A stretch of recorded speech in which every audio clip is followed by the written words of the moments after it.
원소입니다.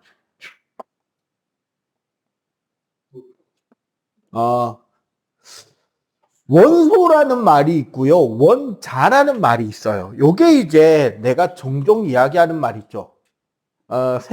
세종대왕님께서 한글을 만들어 주신 것은 대단히 좋으나 여러분들 한글과 한국어는 다른 뜻이라는 거 알죠? 네? 영어와 알파벳이 다른 거예요. 한글과 한국어가 다른 거고. 전 세계에 한글을 쓰는 나라가 또 있습니다. 단 그 사람들은 한국어를 쓰진 않습니다. 아니요. 북한 말고. 몽골? 동티모르. 그럼 힘은 어디요?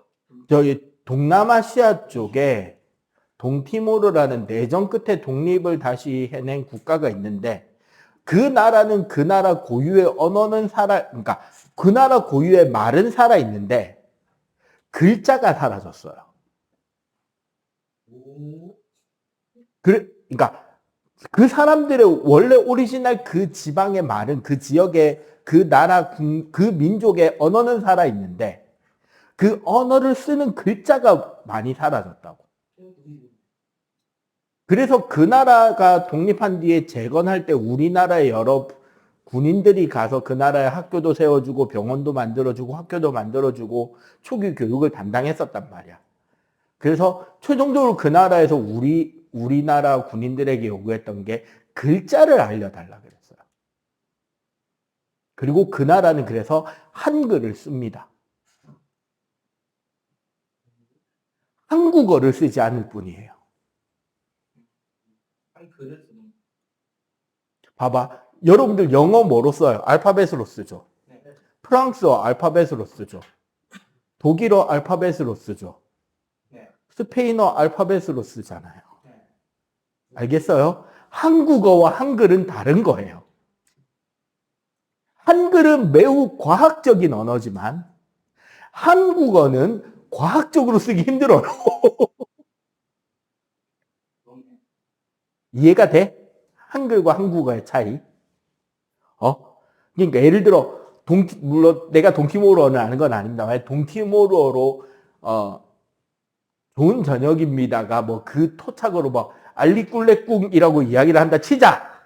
몰라요. 나는 모르니까. 근데 그 알리꿀레꿍이라는 말은 사람들끼리 대화를 하니까 쓰고 있는데 그 알리꿀레꿍을 쓰는 글자가 없어진 거야. 그래서 그 나라 사람들은 한글을 가져다가 쓰는 거죠. 알리꿀레꿍.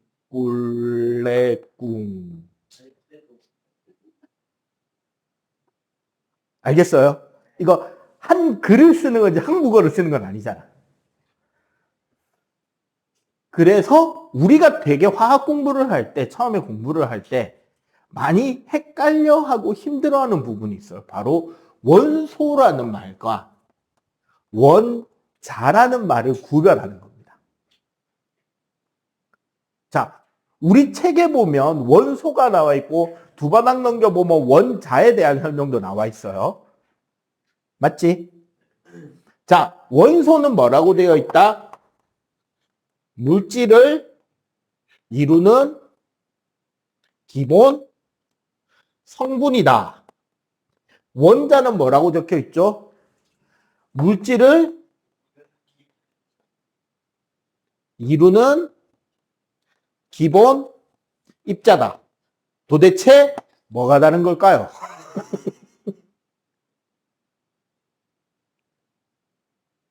도대체 뭐가 다른 거지? 그래서 여기에는 부연 설명을 잘 해야 돼요. 우리는 원소라는 것은 언제 쓰냐?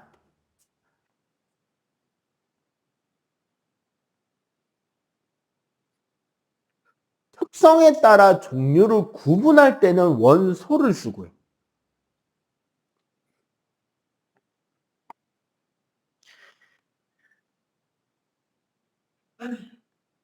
하나, 둘, 셋, 넷 개수를 세알릴 때는 원자를 쓰면 98%까지는 틀리지 않습니다. 그러니까 100% 내가 맞다고 내가 자신할 수 없기 때문에. 그러니까 예를 들어 이런 거예요. 조금 비슷한 개념인데, 선생님이 제일 좋아하는 과일은 사과고요. 선생님은 오늘 아침에 사과를 2개 먹었습니다. 앞에 문장에서 사용한 사과라는 것은 과일의 종류를 지칭한 거죠. 네. 두 번째 문장에서 내가 먹은 사과의 개수를 이야기하기 위해서 사과라는 단어를 쓴 거잖아. 그럼 앞에서 쓴 사과는 원소의 개념에 가까운 거고, 뒤에 문장에서 쓴 사과는 원자의 개념에 가까운 거라는 거죠. 요 개념은 좀 기억을 좀 하고 계셔줘야 돼요. 자, 그런데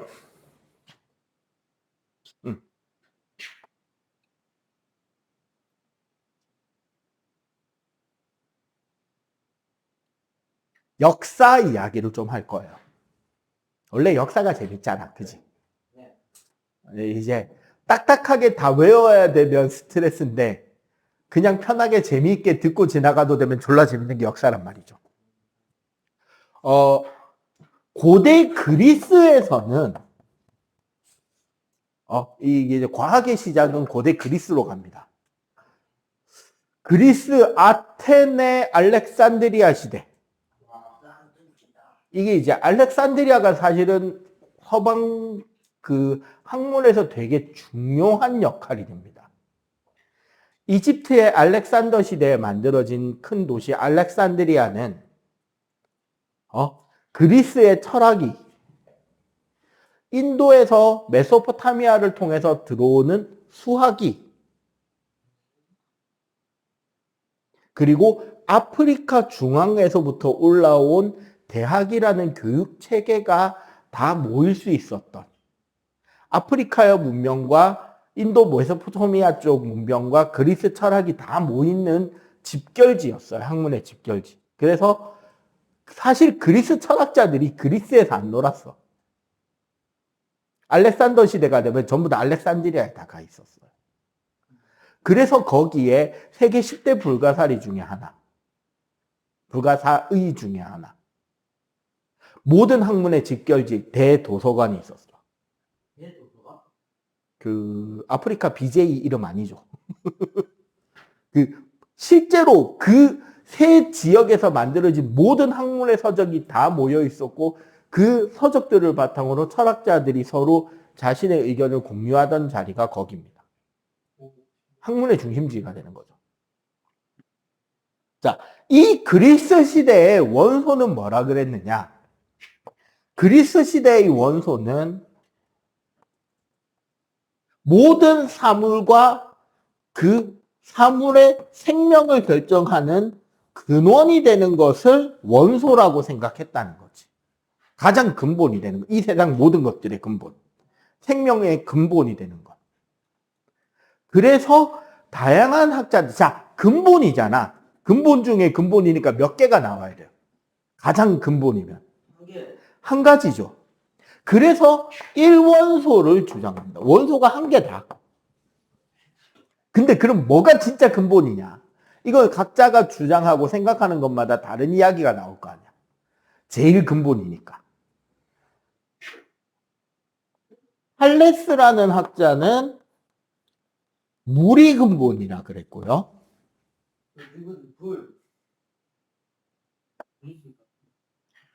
헤라클레이토스라는 이름 긴 아저씨는 불이라고 했고요.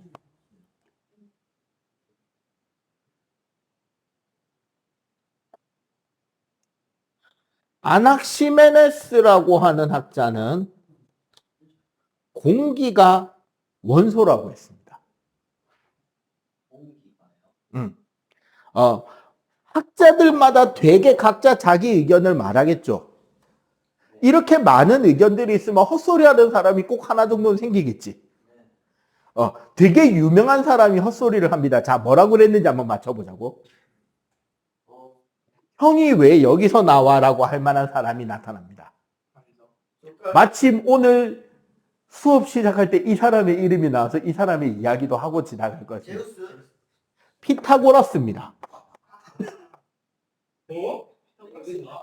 왜 나오는 거야? 여기에 갑자기 피타고라스. 갑자기 화학 이야기에 피타고라스 끼얹기. 피타고라스는 원소를 무엇이라고 주장했을까요? 수학이다. 어? 수학이다. 네, 맞아요. 숫자요. 이해하는 거 같아. 진짜 어디 아픈 사람이야. 갑자기 여기에 숫자요 하니까 좀 이상하다, 그죠? 근데 생각해보면 2000년대 초반에 그 전 세계에서 가장 재미있었던 영화를 뽑자면 나는 단연 매트릭스 시리즈를 뽑습니다. 매트릭스가 뭐예요? 매트릭스라고 그 키아누 리브스가 나오는 3부작 영화 있어요. 존나 SF적이고 졸라 재밌습니다. 이제 그냥 이런 거예요. 지금 우리가 보고 있는 세상은 사실 가짜고 우리는 어떤 커다란 시스템의 에너지원으로 사용되는 그냥 인간이라는 생명체일 뿐이고 어떤 시험관 같은 통에 뇌만 둥둥 떠 있는 거고 우리가 바라보고 있는 이 세상은 전부 다 가상의 세상일 뿐인 거고 그래서 뭐 진짜 세상의 모습을 보고 싶냐 하면서 인간을 이제 생명을 그런 기계 문명에서 독립시키기 위해서 막 싸워야 되는 그런 존재들이 나오고 막 해가지고 이제 그 둘의 대립을 보여주는 3부작 졸라 스케일 큰 영화가 있어요. 재밌습니다. 근데 어쨌거나 가장 근본이 이렇게 각자가 모였는데 이 그리스의 시대는 철학의 시대란 말이야. 철학을 그리스어로 적으면 필로조프입니다.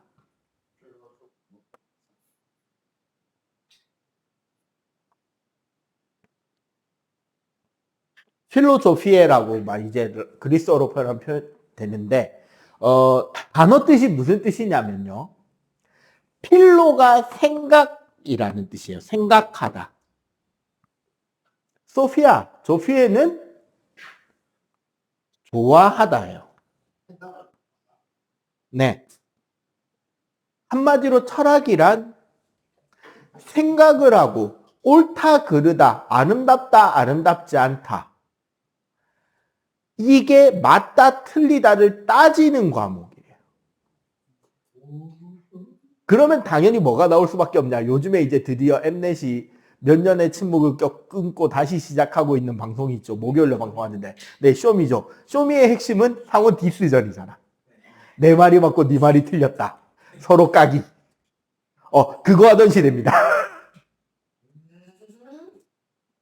말이 좋아 토론이지 내 말이 맞고 네 말이 틀렸다를 상대방의 논리를 가지고 비틀어 가지고 자, 네 말대로면 이건 이래 되고 저건 저래 되는데 왜 이게 이래 되는데 말해봐. 졸라 이거 하던 시대. 그치. 이빨 털어서 내가 맞고 니는 틀렸다를 싸우던 시대. 그래서 1세대에서 이런 크나큰 논쟁의 끝에 2세대가 나옵니다. 네. 사원소라는 게 나와요. 제일 중요한 게 몇 개다? 4개다. 여기에 잽실하게 4개라고 주장하면서 숟가락 얹기를 시도하는 철학자가 나옵니다. 2세대. 엠페도클레스라는 사람인데요.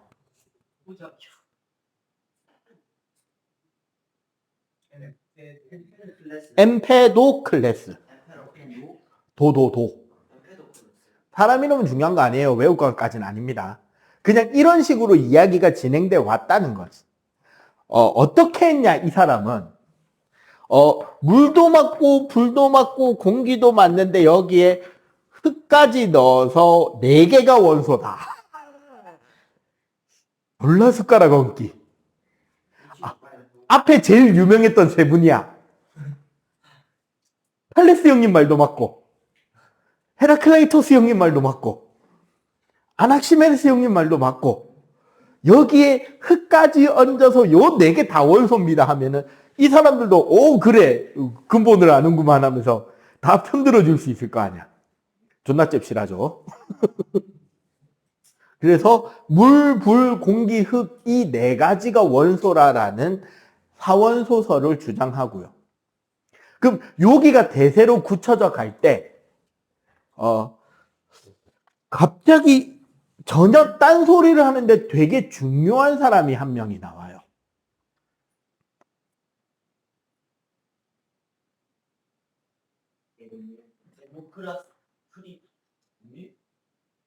데모크리토스라는 사람이 나옵니다. 진짜 중요한 양반이에요.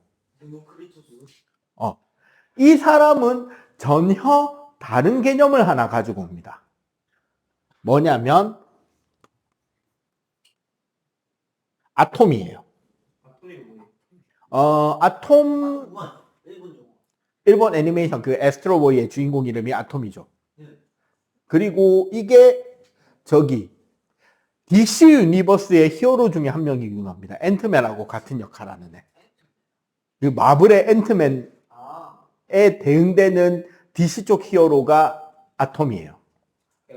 신체의 크기를 원자 단위까지 축소시킬 수 있어요. 앤트맨은 자기 몸을 양자 단위로까지 쪼갤 수 있죠. 비슷한 사이즈로 줄어들 수 있다는 거라고 보시면 돼요, 그냥. 자, 아톰이란 그리스어로 무슨 뜻이냐면 더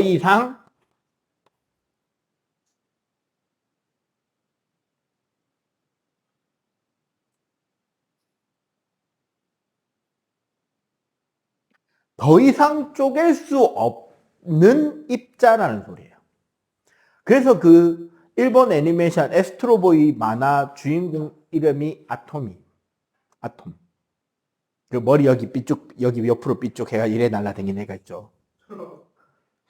그 로봇 영화입니다. 걔 이름이 아톰인 이유가 걔는 존나 단단해서 안 부서지거든. 쪼개지지 않는다, 깨어지지 않는다 라는 입자라는 것을 주장합니다. 참고로 현재 우리가 말하는 원자의 영어 단어는 atom입니다. 예요. 이 단어가 현재의 원자라는 단어의 근본인 거예요. 이 아톰이라는 입자는 입자이기 때문에 같이 가져오는 되게 중요한 개념이 있어요. 입자로 구성이 되어 있다라는 말은 당연히 진공을 이야기하게 됩니다. 진공이란 뭐죠? 네, 아무것도 없는 빈 공간을 의미한다는 것. 입자와 입자 사이에는 아무것도 없는 텅 빈 공간이 존재한다라는 진공에 대한 개념을 이야기할 수밖에 없는 거지. 입자로, 알갱이로 이루어지니까 알갱이 사이에 틈이 있어야 되잖아. 그거를 데모크리토스가 이야기를 했고요. 그때 이 사원소설을 이어가는 사람이 이 진공이란 건 존재하지 않는다라는 대립을 보이는 아주 유명인이 한 분 오십니다. 이 양반은 여러분들 도덕책에서도 볼 수 있는 사람입니다. 그럼 존나 유명인이죠.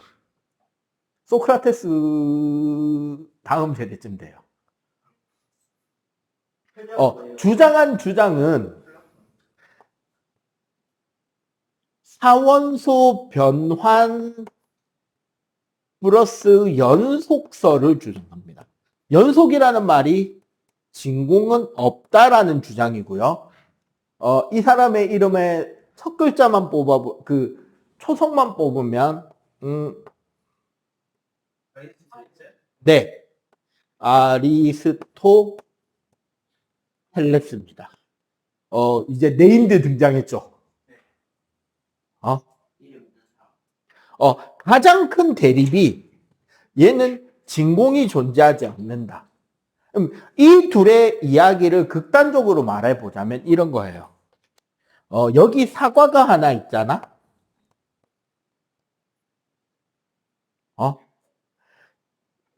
아리스토텔레스는 이 사과를 계속 나누고 쪼개고 나누고 갈고 하다 보면 그 밀도가 너무 작아져서 없어진다, 사라진다라고 이야기를 하는 거예요. 네. 그러니까 사과라는 거는 물불 공기 흙이라는 게 사원소란 말이야. 이 네 가지 속성의 원소가 서로 연결되고 성질이 변하고 그 가운데 밀도가 높아져서 우리 눈에 존재하고 있는 거예요. 그 사원소는 일종의 자연의 기운에 가까운 거야. 얘네들의 밀도가 높아져서 우리 눈에 보이는 거니까 이 사과를 계속 쪼개 나가다 보면 그 에너지가 점점 흩어지겠죠. 그러면 밀도나 농도가 옅어져서 우리 눈에서 뿅 하고 사라져 버린다라는 이야기예요.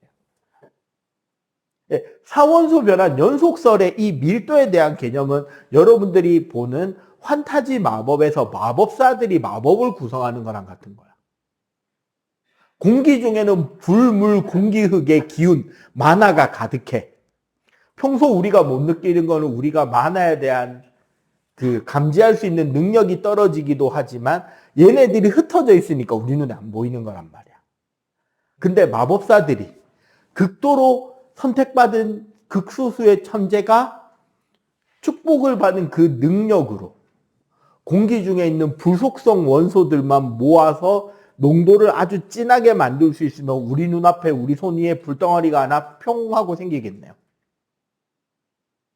그거 집어던지면 공격마법 파이어볼이 되는 거야. 맞잖아. 마법사들이 막 그 루너를 가지고 막 주문을 외우잖아. 그러면 공기 중에 있는 불속성 만화들이 막 모여서 휙 놓으면 저기 물덩어리가 뿅 하고 생기는 거야. 그거를 집어던지면 불덩어리 마법이고 물을 모아서 집어던지면 물 마법이 되겠지. 공기를 모아서 충격파를 만들어서 막 날리면은 막 그냥 순수한 무속성 만화를 모았으면은 저기 저 매직 미사일이 되겠죠. 뭐 이런 식인 거야. 그러니까 얘네들이 흩어져 버리면 우리 눈에 보인다, 안 보인다? 안 보인다라는 주장이었고, 아리스토텔레스의 주장은. 데모크리토스의 주장은 우리가 사과를 계속 쪼개다 보면 우리가 더 이상 못 쪼개는 알갱이들이 남게 되는데 이 알갱이들의 이름이 바로 뭐다? 아톰. 아톰이 남는다는 거야. 그리고 아리스토텔레스의 이 사원소 변환이라는 건 무슨 이야기냐? 요거 진짜 들어보면 그럴듯합니다. 원소들이 서로 성질이 원소들이 바뀔 수 있다는 거야. 이 물, 불, 공기, 흙이라는 네 가지 원소는 각자 두 가지의 성질을 가지고 있고 그래서 그 성질의 순서 때문에 위치가 잡히는 거야. 그 성질이 뭐냐면 따뜻한 것은 상대적으로 가벼워서 위로 올라가고요. 찬 것은 무거워서 아래로 가라앉습니다. 그럴듯하죠? 그리고 따뜻함과 차가운 것은 건조한 것과 습한 것으로 구별하게 돼요. 그래서 따뜻하고 건조한 것이 불이고요. 차갑고 습한 것은 그럼 뭐가 되죠? 당연히 물이 되죠. 차갑고 습한 물이 따뜻해지면 증발해서 공기가 되고 공기가 건조해지면 불이 나죠. 불이 차가워져서 꺼지면 재가 남으니까 흙이 되는 거야. 흙이 습해지면 뭐가 생기죠? 물기가 생기죠. 오, 그럴듯하다, 그지? 이렇게 원소들은 각자의 성질을 가지고 계속 변환될 수 있고 이 원소들의 성질이 조합되어져서 그 밀도가 진해지고 농도가 진해지고 밀도가 높아지면 우리 눈에 보이게 되고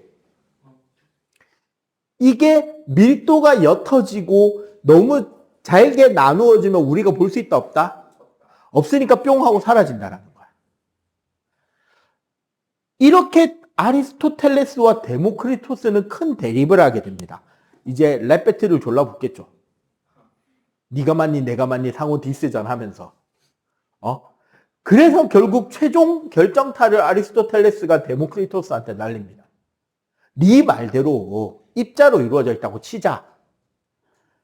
그러면 고체와 액체와 기체를 이야기를 할 때 공기는 입자와 입자의 간격이 멀어서 우리가 그 사이를 지나가는데 상대적으로 부딪히는 거나 방해하는 요소가 적은 거고, 액체나 고체는 걔네들이 빽빽하니까 많이 부딪히는 거라고 이야기를 하는 거 맞지? 라니까 데모크리토스는 그래 맞아라고 할 거 아니야.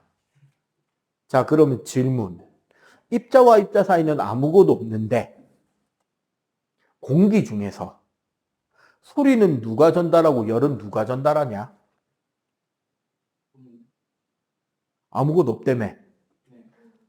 소리는 누가 전달하는데 열은 누가 전달하는데?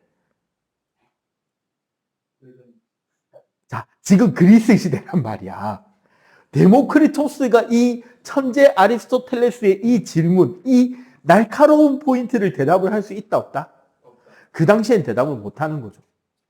아리스토텔레스는 이 얘네들이 였지만 꽉 채워져 있으니까 전달할 수 있다고 대답할 수 있잖아. 맞지? 근데 데모크리토스는 입자와 입자 사이에 빈 공간이 있어야 되니까 누가 전달하는 데에 대한 대답이 안 나오는 거야. 어떻게 전달되는지 설명해봐. 빛은 어떻게 가는데, 열은 어떻게 가는데, 소리는 어떻게 가는데. 그럴듯하죠. 그래서 이 그리스 시대 철학의 끝, 입자냐 연속의 원소냐에 대한 부분은 아리스토텔레스가 이깁니다. 이 시대 뒤에 로마의 시대부터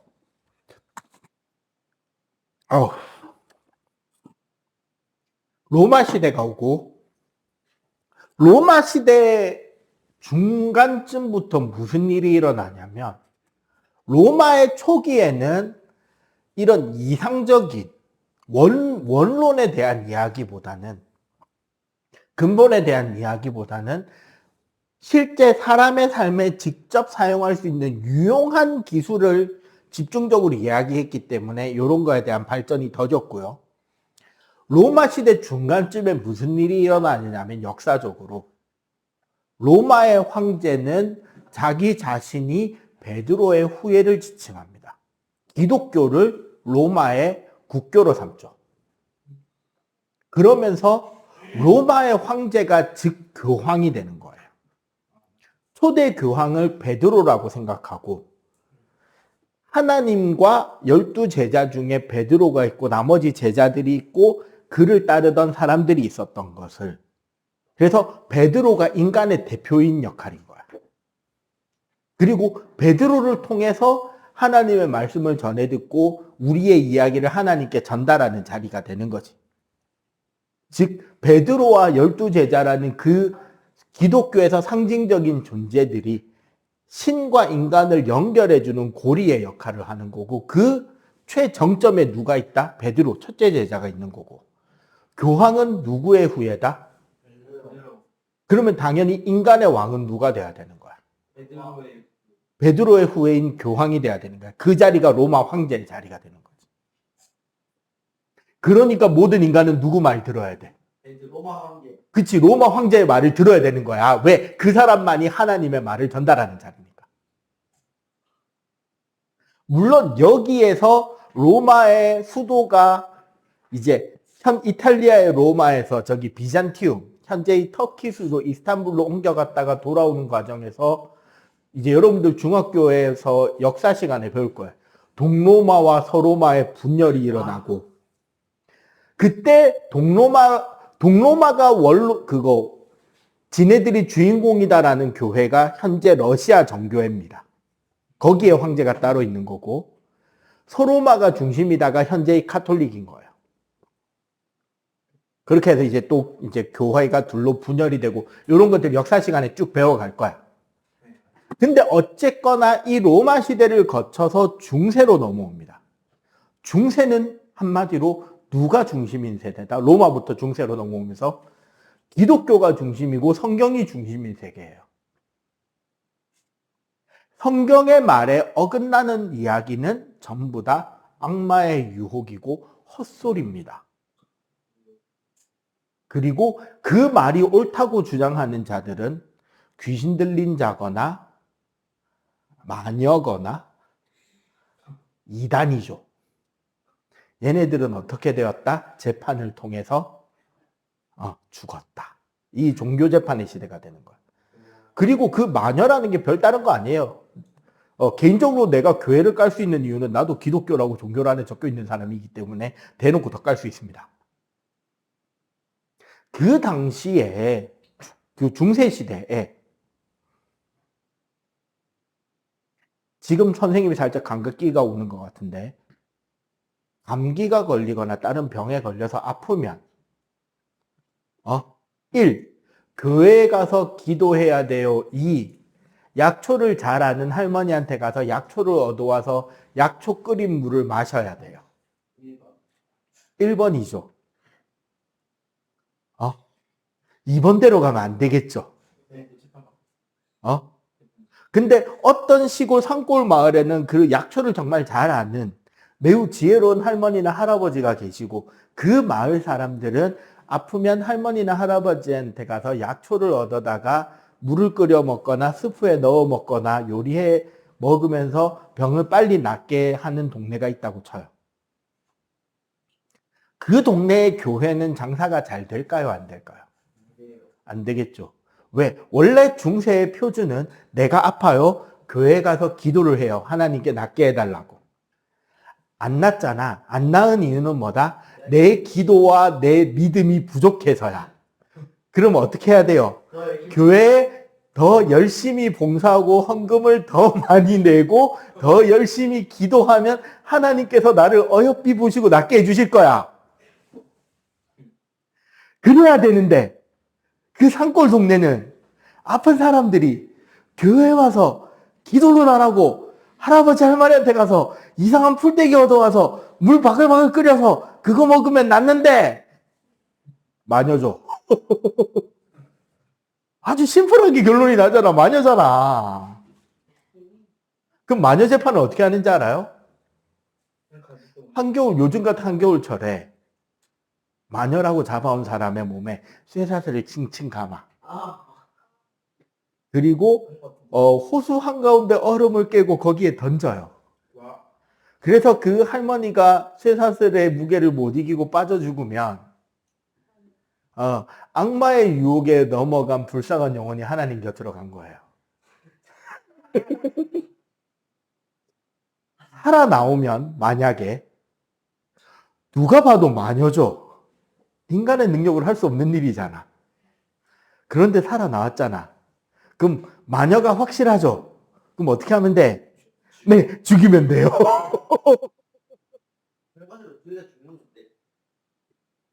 결과적으로 악마는 퇴치되었고 이단은 퇴치되었으며 교회는 부흥하겠죠. 이게 심해져서 나온 게 면죄부 판매인 거야. 이거 하나 사면 네 죄를 모두 사해주마. 천국행 KTX 특실표. 그게 끝을 달한 게 십자군 전쟁인 거예요. 예루살렘을 탈환해라. 성지 예루살렘을 탈환하면 지금까지 여러분 왕, 귀족, 기사, 군인 너희들의 모든 죄는 사해질 것이고 너희들은 천국행 다이렉트다. 치질이다 이러면서. 헤이, 에어버스 A380 전용기로 모십니다 이러면서. 되겠냐고. 자, 그러면 이 당시에 이 과학을 이야기하던 자들은 어떻게 살아남았느냐? 어떻게 살아남아야 될까요? 중세. 숨어야죠. 가장 확실한 건 숨어야지. 들키면 돼, 안 돼? 그치? 들키는 순간 모가지가 날아가는 거예요. 이때의 과학자들을 우리는 연금술이라고 합니다. 영어로는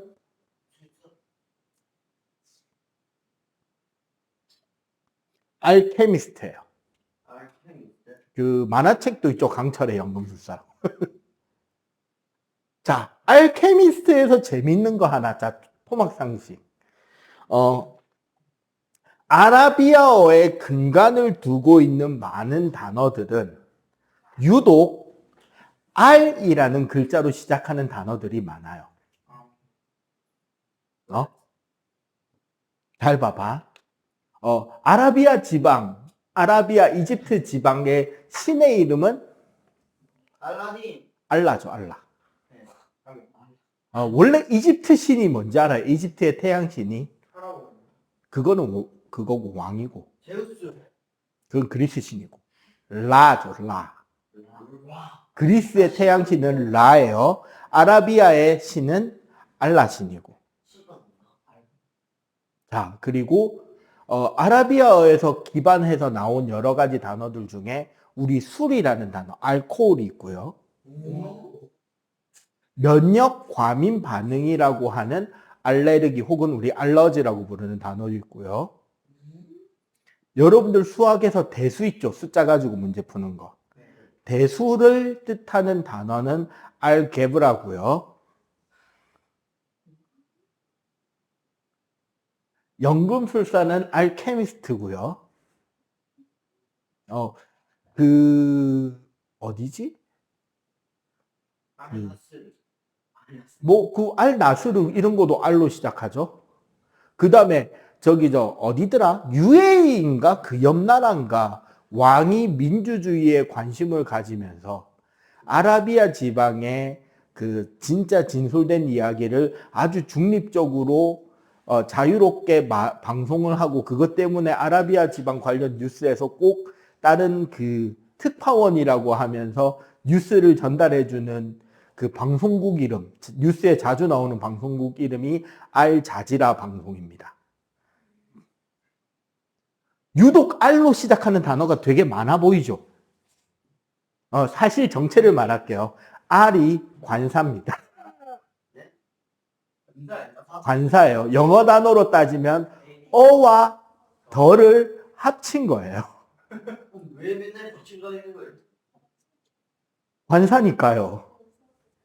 명사 앞에, 특히 고유명사 앞에는 꼭 붙여야 되는 거니까. 그래서 알나스르도 그러면 여기서 알을 딱 지우면 뭐가 되냐면요. 케미스트. 화학이 화학이 되나요? 화학자잖아. 케미스트리 화학. 그래서 연금술사는 화학자죠. 자, 연금술사들은 궁극으로 꿈꾸던 게 뭐냐면요. 해리포터 1권 제목입니다. 해리포터 제목 뭐지? 해리포터 시리즈 1권의 제목. 제1부. 아는데. 해리포터 좋아하는데. 그 볼드모트가 그토록 원했던 바로 그것. 그리고 이것을 가지고 만들어내는 이 물약의 이름을 들었을 때 아 하는 새끼들은 게임 끊어야 됩니다. 게임은 하는데. 바로 마법사의 돌 혹은 현자의 돌입니다. 필로소퍼 스톤. 그 해리포터 시리즈에서는 이걸 현자의 돌이라고 지칭하지 않고 마법사의 돌이라고 지칭하죠. 그리고 이 마법사의 돌을 가지고 만들어낼 수 있는 물약이 있는데 그 물약의 이름은 엘릭시르 혹은 엘릭서라고 부르는 약입니다. 엘릭서. 이 엘릭서는 모든 것을 가장 근원, 가장 뛰어난 것으로 바꿔줄 수 있는 물약이에요. 전능수거든요. 연금술사들이 표면적으로 이야기한 것은 바로 뭐냐면 돌을 금으로 바꿀 수 있어요. 예? 근데 사실 그 이면에 숨어 있는 것은 돌을 금으로 가는 게 아니라 해리포터 1권에 헤르미온느가 처음 그 도서관에서 백과사전 들고 와가지고 책 읽어줄 때 그 한 조각의 이야기가 나옵니다. 현존하는 유일한 마법사의 돌의 주인은 니콜라스 플라멩이고 그의 올해 나이는 680세다. 즉 엘릭서라는 물약은 인간을 영생에 이르게 할 수 있는, 결국 신이 될 수 있도록 해주는 약물의 이름인 거예요. 원래 모든 종교는 신이 되고 싶어 한 거예요. 인간들이. 그 그리스 철학에서도 나오고 다른 종교에서도 공통적으로 나옵니다. 인간은 불완전한 존재이기 때문에 자신의 불완전함과 그로 인해 만들어지는 실수들을 내가 불완전하다라고 인정을 하면서 나와 대척되는 존재, 모든 것이 완벽한 존재로서 뭐를 만들어 놓았다? 신을 만들어 놓은 거예요. 그래서 이 세상은 신들의 세상의 오리지널리티를 복사한 열화 카피본인 거야. 그래서 불순물이 많고 옳지 않은 것이 많고 더러운 것이 있는 거야. 신들의 세상은 온전히 그런 거고. 그리고 모든 종교가 꿈꾸는 건 인간이 신이 되는 겁니다. 궁극적으로는. 아니라고 할 수 있는데 진짜 한번 볼래요? 자, 교회, 기독교, 궁극의 목표가 뭐야? 종교의 꿈은? 네, 천국에 가는 겁니다.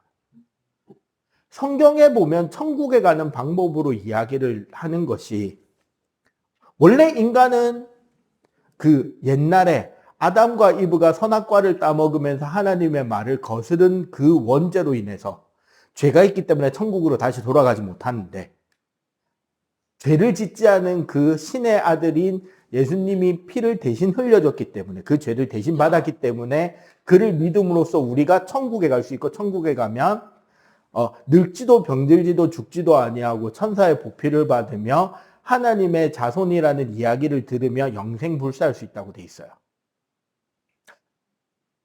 신이 됐다는 소리죠. 신의 자손이니까. 근데 기독교는 유일신앙 체계이기 때문에 신이라는 단어를 안 쓰고 있을 뿐이에요. 천국에 가서 천국의 자손, 그러니까 하나님의 자손으로 산다는 거는 우리가 신이 되었다는 소리입니다. 이게 기독교예요. 여기서 이제 가장 큰 차이는, 유대인은 아직 예수의 존재를 인정 안 하는 사람들인 거고, 유대교는. 근데 구세주가 안 온 거야. 기독교 라인은 예수님, 예수 그리스도라는 사람 혹은 신적 존재를 신이라고 인정하고 그를 통해서 구원받을 수 있다, 신이 될 수 있다고 이야기를 하는 사람들이고, 아이러니하게 이 종교의 친척 종교가 이슬람교입니다. 이슬람교는 그 근본이 어디로 가냐면, 성경 이야기에 나오기로는 그 출애굽해서 가나안 땅에 들어간 지파랑 들어가지 못한 지파가 있단 말이죠. 구약에 보면. 들어가지 못한 후손들에게 대천사 가브리엘이 와서 새롭게 패치된 새 버전의 경전을 가져다 줍니다. 그거를 받은 사람이 무함마드인 거예요. 그러니까 우리가 최종 버전이다. 너희들은 구버전이고 우리가 신버전이다. 이게 이슬람교의 주장이에요. 그래서 그 옛날에 보면은 아브라함부터 다윗, 솔로몬, 그다음 예수, 무함마드까지가 동격이다. 다 선지자다. 그래서 우리가 최종 버전이다. 이 이야기가 이슬람교의 경전이에요. 그리고 이슬람교 안에서 지네들끼리 맨날 치고받고 하는 나라들 있잖아요. 그거는 뭐냐면 무함마드의 후예가 둘로 갈라지거든. 무함마드의 양자이자 사위인 알리가 근본이냐, 무함마드의 장인어른이자 무함마드의 동료였던 그 왕이 하나 있는데 걔가 근본이냐, 누가 더 근본이냐. 그 무함마드 뒤에 이대로 넘어올 때 알리가 너무 젊었기 때문에 무함마드에서 그 동료였던 왕에게 그 홍수장 자리가 넘어가고, 그 다음에 3대째로 알리가 받기로 돼 있었는데 이 2대째가 욕심을 부리면서 알리를 암살해버리거든. 그러면서 그 알리의 자손과 그를 따르는 사람들과 이 왕의 자손과 그를 따르는 줄이 있을 거 아니야. 이 둘이는 서로 대립할 수밖에 없죠, 근본이. 얘네들이 수니파와 시아파예요. 그래서 그 둘은 지금도 싸워. 이라크랑 이란이 사이가 안 좋은 이유가 그거야. 사우디랑 이란 사이 안 좋잖아. 그러니까 우리가 권력을 이어받고 우리가 재산과 땅 모든 걸 이어받았으니 우리가 원조다라는 사람들과 너희 개새끼들이 우리 조상님 자리 빼앗고 우리가 가져야 될 모든 것들을 너희들이 빼앗아간 저 배신자 새끼들이라고 있는 거야. 이 둘은 사이가 좋아질 수가? 그치, 애초에 없는 거야. 근데 따지고 보면 그 모두가 다 예수의 존재를 인정하고 있는 거야. 그러니까 아브라함의 존재를 인정하는 거야. 예수님 안 왔다. 와서 구해주다. 우리는 더 신버전 받았다. 근데 얘네들은 결국 뭐예요? 선지자 신의 존재를 통해서 내가 천국에 가서 신의 자손으로서 영생, 신이 되는 게 목표죠. 불교는 혹시 절에 다녀본 사람? 불교, 집안에서 불교 다닌다, 절에 다닌다. 불교에서 그 절하고 그렇게 불공 드리고 하는 목표가 뭔지 알아요? 네, 부처가 되는 겁니다. 그거를 뭐라 그러냐면 불교에서의 가르침은 윤회라는 걸 믿어요, 불교는. 윤회 사상이라 근데 이건 여러분들 사회 시간에, 그러니까 역사 시간에도 배워야 되는 거니까 간단하게만 이야기할게요. 생로병사 모두가 고통이에요. 이 인간의 삶 자체가 고통이야. 불교에서 바로. 자, 봐봐. 태어나면 아기가 처음 제일 먼저 살아가기 위해서 뭐부터 해야 되는지 알아요? 울어야 돼요. 울면서 첫 호흡이 트이고 그렇게 해서 살아가기 시작하는 게 고통이니까 울고 시작하는 거야. 늙으면 서럽다고 눈물이 많아진다 그러죠. 그래서 우는 거야. 병들면 아파서 울어요. 그러다가 죽으면 죽은 사람은 울지 못하니까 가족이 대신 울어주는 거야. 그래서 생로병사 그 모든 삶의 과정이 고통인데 이걸 계속 반복해야 되는 거야. 그 와중에 내가 좋은 일을 많이 하고 착한 일을 많이 하고 선을 많이 쌓으면 지금의 나보다 좀 더 좋은 자리, 좋은 생명으로 다시 태어날 수 있는 거고, 내가 이번 삶에 너무 죄를 많이 짓고 카르마를 많이 쌓으면 지금보다 안 좋은 자리에서 태어나는 거야.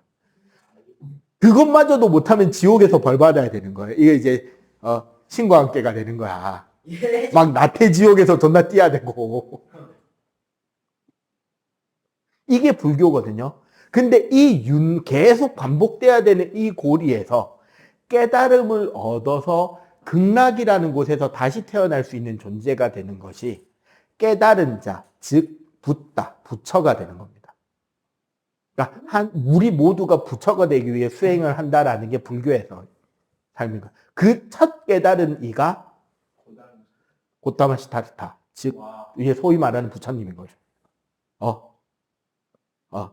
하늘과 땅 사이에 나밖에 없구나. 천상천하 유아독조 막 이러면서 그 모든 게 고통이고 내가 그걸 깨닫고 내가 처음 극락을 생각하고 나처럼 이제 다른 사람들도 그렇게 극락에 가서 부처로서 고통 없는 그런 삶을 살아보자가 불교의 삶인 거죠. 동양 철학에 보면 도교라고도 있어요. 도 닦는 사람들. 도를 아십니까? 근데 이제 그 가장 오염된 지파 중에 하나가 도를 아십니까가 되는 거야. 그 도사들은 결국 뭐냐면요. 신선이 되기 위한 공부를 하는 거예요. 자신의 몸을 깨끗하게 정제하고 단약이라고 하는 아주 특별한 약을 조제하거나 혹은 내 스스로의 공부를 통해서 내가 깨달아서 신선이 되면 멀리서 금종의 소리가 울리고 검은 학이 날아와서 나를 태우고 신성계로 내가 날아갈 수 있게 해줍니다. 그걸 우화등선이라 그래요. 야, 신이나 부처나 신선이나. 여기서 종교가 아니고 학문처럼 알고 있는데 사실 종교인 게 하나 더 있어요. 동양에는. 유교입니다. 유가라고 하죠. 유교 사상은 그럼 뭐냐? 왜 자꾸 돼지 뒤를 이야기하는데? 그 집 위에 우리가 신이 될 생각을 하지 말고 무엇이 옳고 무엇이 틀린지를 정확하게 공부해서 이 세상을 천국으로 만들면 되지 않냐. 그게 제일 신박한 게 저기가. 그게 육아사상이야. 그래서 공자님께서 말씀하시되 이래저래 하고 맹자님께서는 이래저래 했으니까 우리는 이러이러한 삶을 살기 위해 노력해야 되니까 제자는 스승을 섬기고 신하는 왕을 섬기고 자녀는 부모를 섬겨야 되고 친구는 뭐 친하게 지내야 되고 이런 것들을 남자와 여자에는 그러니까 다름이 있으니까 그걸 이해해야 된다고 그런 가르침을 쭉 한 거야. 왜? 이 세상에서 잘 살아보자. 결국 다 신이 되고 싶어 하고 있죠. 왜? 아픈 건 싫거든. 죽는 것도 싫거든. 그 과정에서 연금술사들은 인간이 신이 되고 싶어 한 거예요. 인간으로서. 뭐를 만들어서? 엘릭서를 만들어서. 물약. 그 마법사의 돌, 현자의 돌을 가지고 만들 수 있는 물약. 그래서 볼드모트가 그 돌멩이 찾으려고 그 고생을 하잖아. 다른 교수 뒤통수에 붙어가지고. 자, 근데 문제는 연금술사들은 이 앞 세대랑은 달랐다고. 요 앞은 철학자잖아. 이 양반들은 이거였잖아. 얘네들은 만들어야 되잖아, 일단.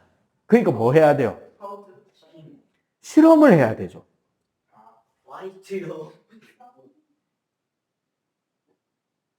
실험을 해야 되고, 실험을 하다 보니까 도구를 만들어야 돼요. 하필 이때 유리를 만드는 기술이 되게 늘어났습니다.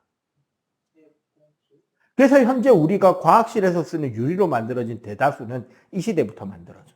왜? 비커라던가 플라스크라던가 시험관이라던가. 말이 안 되는데?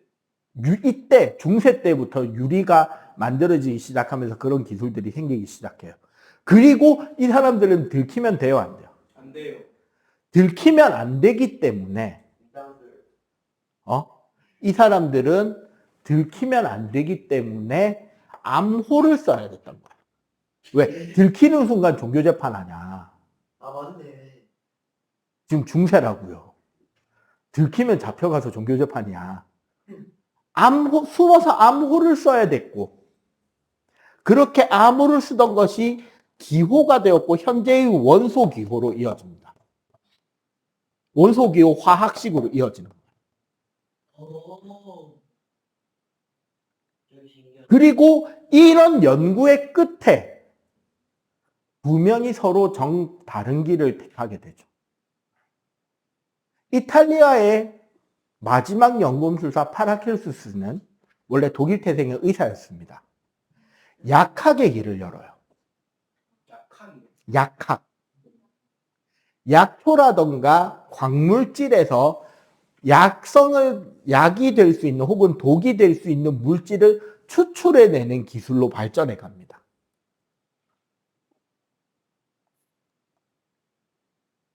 약학과 의학의 발달로 이어지게 됩니다. 왜 연금술이 나왔냐? 여기에 답이 있죠. 원소는 뭐 할 수 있다? 변할 수 있다. 여기서 변환을 중심으로 해서 연금술이 나와서 중세 때까지 이어지게 돼요. 그리고 십자군 전쟁이 끝나고 르네상스라고 해서 다시 근본으로 돌아가서 하나씩 다시 살펴보자는 시대가 열립니다. 이때부터 본격적인 원소와 주기율표 이야기가 나올 거거든요. 잠깐 쉬었다 합시다. 재밌죠? 1시간 떠들었는데. 그 과학을 공부하다 보면 STS라는 개념을 배워요. Science, Technology, Society. 과학과 사회와 기술이에요. 그러니까 과학의 발전은 기술의 발전을 가지고 오죠. 그리고 기술의 발전은 새로운 부가가치를 만들어서 사회를 부강시킵니다. 그리고 그 사회에서 만들어진 부가가치는 과학과 기술에 투자됨으로써 그 다음에 과학을 발전시킬 수 있게 돼요. 기술을 그 기술이 발전했기 때문에 과학이 발전할 수 있게 돼요. 그 본격적인 시작이 되는 시기가 언제냐? 르네상스입니다. 드디어 기독교의 아성은 무너졌고요. 추천하는 영화 중에 이게 여러분들이 볼 수 있는 영화인지는 좀 헷갈리긴 하는데 다빈치 코드라는 영화 시리즈가 있습니다. 게임도 있고 그런데 이게 이제 원래는 소설입니다. 일부는 개인적으로 책과 영화 중에 더 재밌었던 거는 난 책이라고 봐요. 영화가 조금 졸작입니다. 1부는. 그런데 2부는 내가 진짜 영화 중에서 웬만하면 1부보다 좋은 2부는 잘 없거든요. 근데 이 영화는 1부보다 영화만 놓고 따지면 1부보다 2부가 훨씬 나아요. 그러니까 그러니까 소설보다 영화가 더 좋습니다. 왜냐하면 2부가 뭐냐면 그 내용이 섞이는 게 사원소 아까 우리 배운 거 있죠. 물, 불, 공기, 흙. 응? 이 사원소의 개념이 나오고 로마 교황의 새로운 그 선출을 기리는 콘클라베 교황 투표하는 거 그 과정이 나오면서 이 원소하고 교황 과학과 기술의 충돌과 결합이 연결되는 그 부분에 대한 이야기를 하는 거예요. 그래서 이게 2인데 이거 이제 그 로마 정확하게는 바티칸에 있는 여러 성당에 있는 그런 기호들 연금술사들이 자신을 숨겨가면서 모여서 같이 공부하고 토론했던 그 비밀 통로에 대한 이야기가 같이 나온단 말이에요.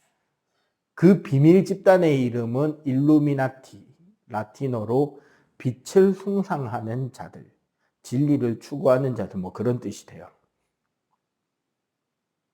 이제 그 이야기가 나온단 말이에요. 그래서 되게 재밌습니다.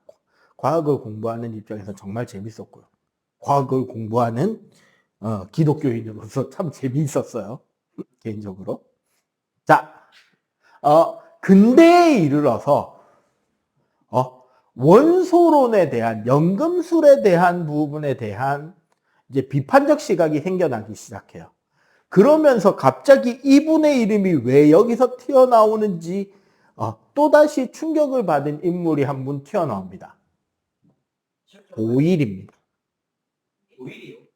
보일 법칙. 네, 그 보일이요. 예?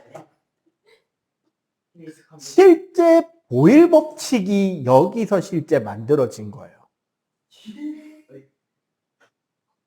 보일은 무슨 실험을 했냐면 뭔지 기억도 안 난다. 유리관을 이렇게 U자 모양으로 꺾은 뒤에 여기에 수은을 채우고요. 봤는데. 수은을 채우면 여기에 공기가 들어있겠지. 이 상태에서 여기에 수은을 계속 더 부어 넣는 거야.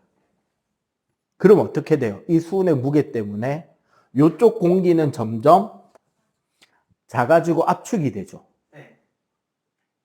아까 우리가 연속설을 뭐라 그랬죠? 농도가 옅어서 안 보이는 거고 농도가 진해지면 나타난다 그랬잖아. 여기 공기를 계속 압축하다 보면 연속설이 맞다면 여기 뭔가가 뿅 하고 나타나야 되죠. 네. 그러나 그런 일은 일어나지 않았습니다. 그러나 그 일은 일어나지 않았던 거죠. 얘가 계속 압축이 되면서 계속 여기를 관측해도 여기는 계속 공기였던 거야. 계속 빈 공간이었던 거지. 그런데 이 과정에서 나온 규칙성이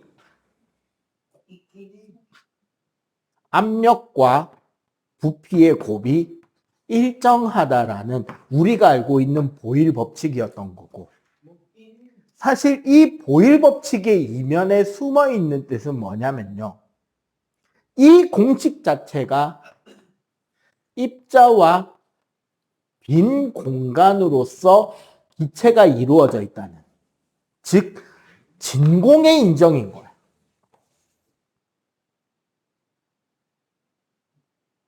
실제 입자로 이루어져 있고 입자 사이에 빈 공간, 즉 진공이 있다라는 것을 증명하는 실험이에요. 그러면 연속설이 옳지 않다라는 이야기가 되는 거죠. 오. 이거 모르고 우린 그냥 보일법칙 배운 거야. 입자. 압력과 부피랑 기체의 압력이 부피에 미치는 영향을 연구한 게 아니에요. 애시당초 원소라는 것을 증빙하기 위한 실험이었던 거예요. 야, 그러면 그 사람 많이 맞았는데 아리스토텔레스. 네, 데모크리토스 말이 맞다는 거야, 증명이죠. 그리고 두 번째가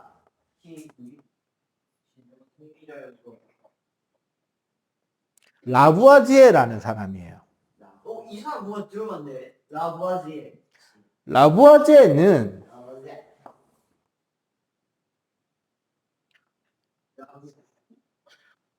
주철이라고 우리나라에서는 그 가마솥 만드는 쇠. 사실은 철에 탄소가 많이 섞여서 매우 단단하게 만들어지는 철을 주철이라 그러거든요.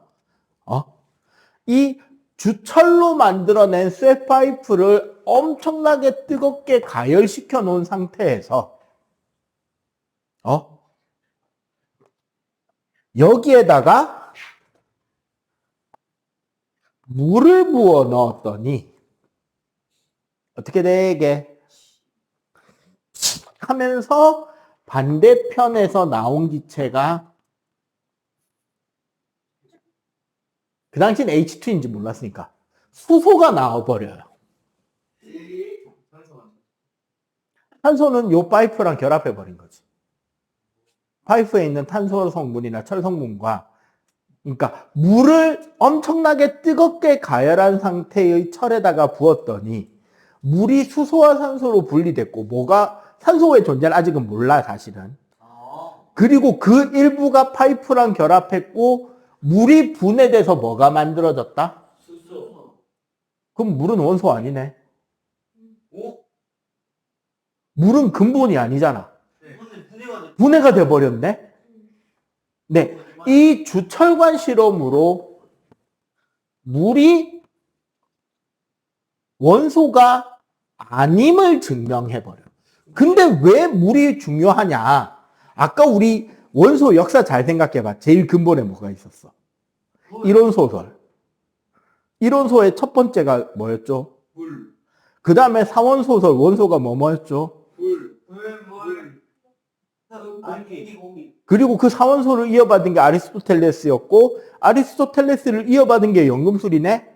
근데 물이 원소가 아니래. 다 틀렸네?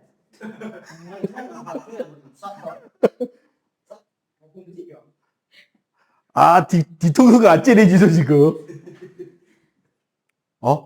다 틀렸잖아. 그래서 라부아지에는 새로운 원소를 정의합니다. 더 이상 분해되지 않아야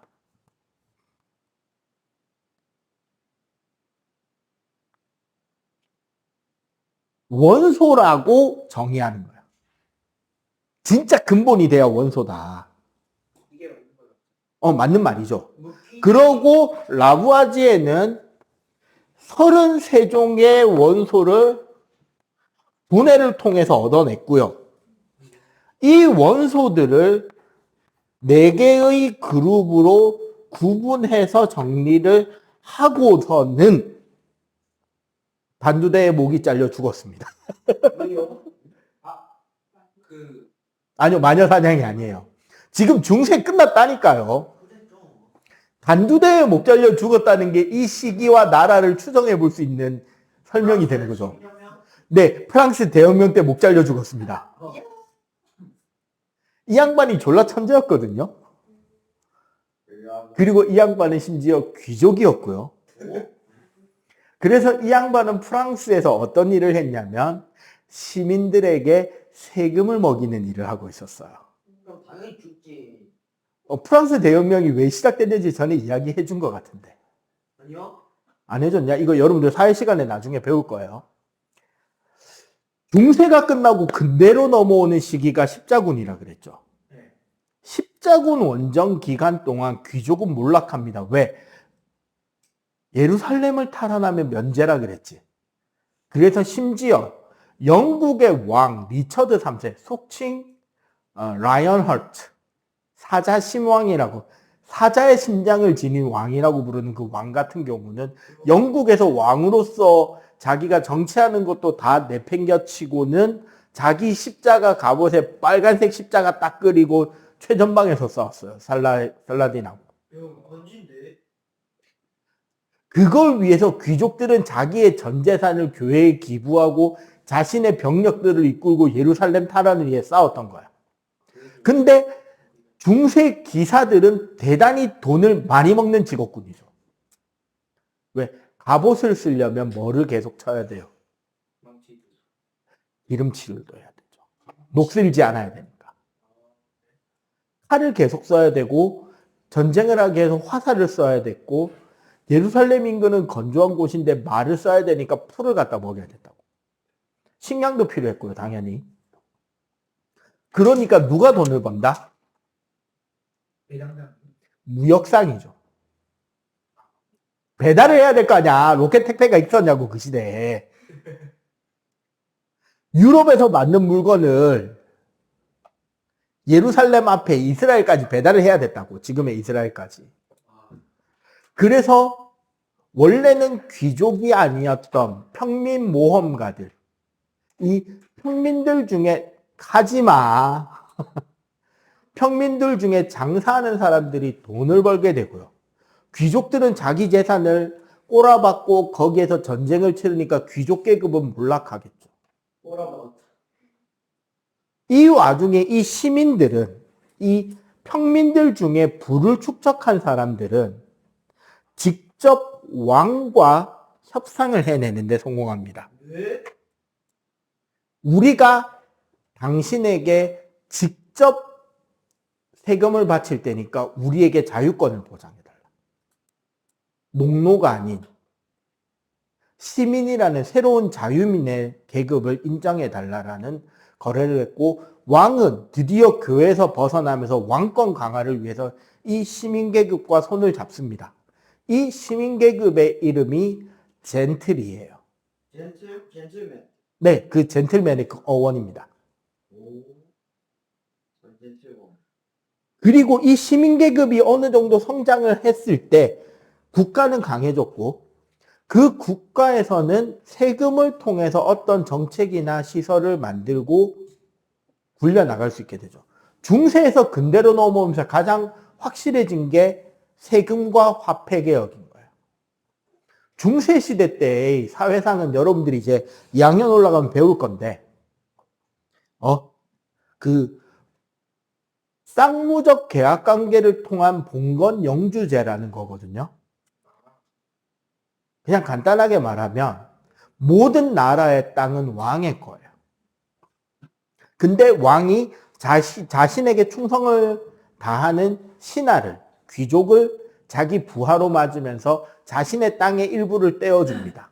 요거 내가 너한테 맡길 테니까 요 땅에서 네가 세금 걷어서 나한테 요만큼만 세금 주면 되고, 그 땅에서 나오는 여러 가지로 네가 살고 네 병력을 키워라. 내가 전쟁할 일 있으면 대신에 너 부를 테니까 네가 네 병사 데리고 가서 좀 싸워서. 그러니까 너는 나에게 군사력과 충성을 바치면 나는 너에게 땅과 경제권을 주겠다. 자유권을. 이렇게 왕이 대귀족이 자기 밑에 작은 귀족이나 기사들을 모집하고 그 각각의 기사들이 영주라는 사람이 되어서 자신의 영지를 다스리는 거야. 그리고 전쟁이 나면 자기 영지의 젊은 사람들을 병사로 뽑아서 모여서 전쟁을 치러 가는 거지. 그걸 쌍무적 계약 관계라고 하는. 그러면 화폐가 필요 없죠, 딱히. 맞지? 각 지역에서 특산물이나 곡물을 바치면 되잖아, 왕한테. 그런데 장사로 돈을 번 사람들은 금이나 화폐를 사용하기 시작하겠죠.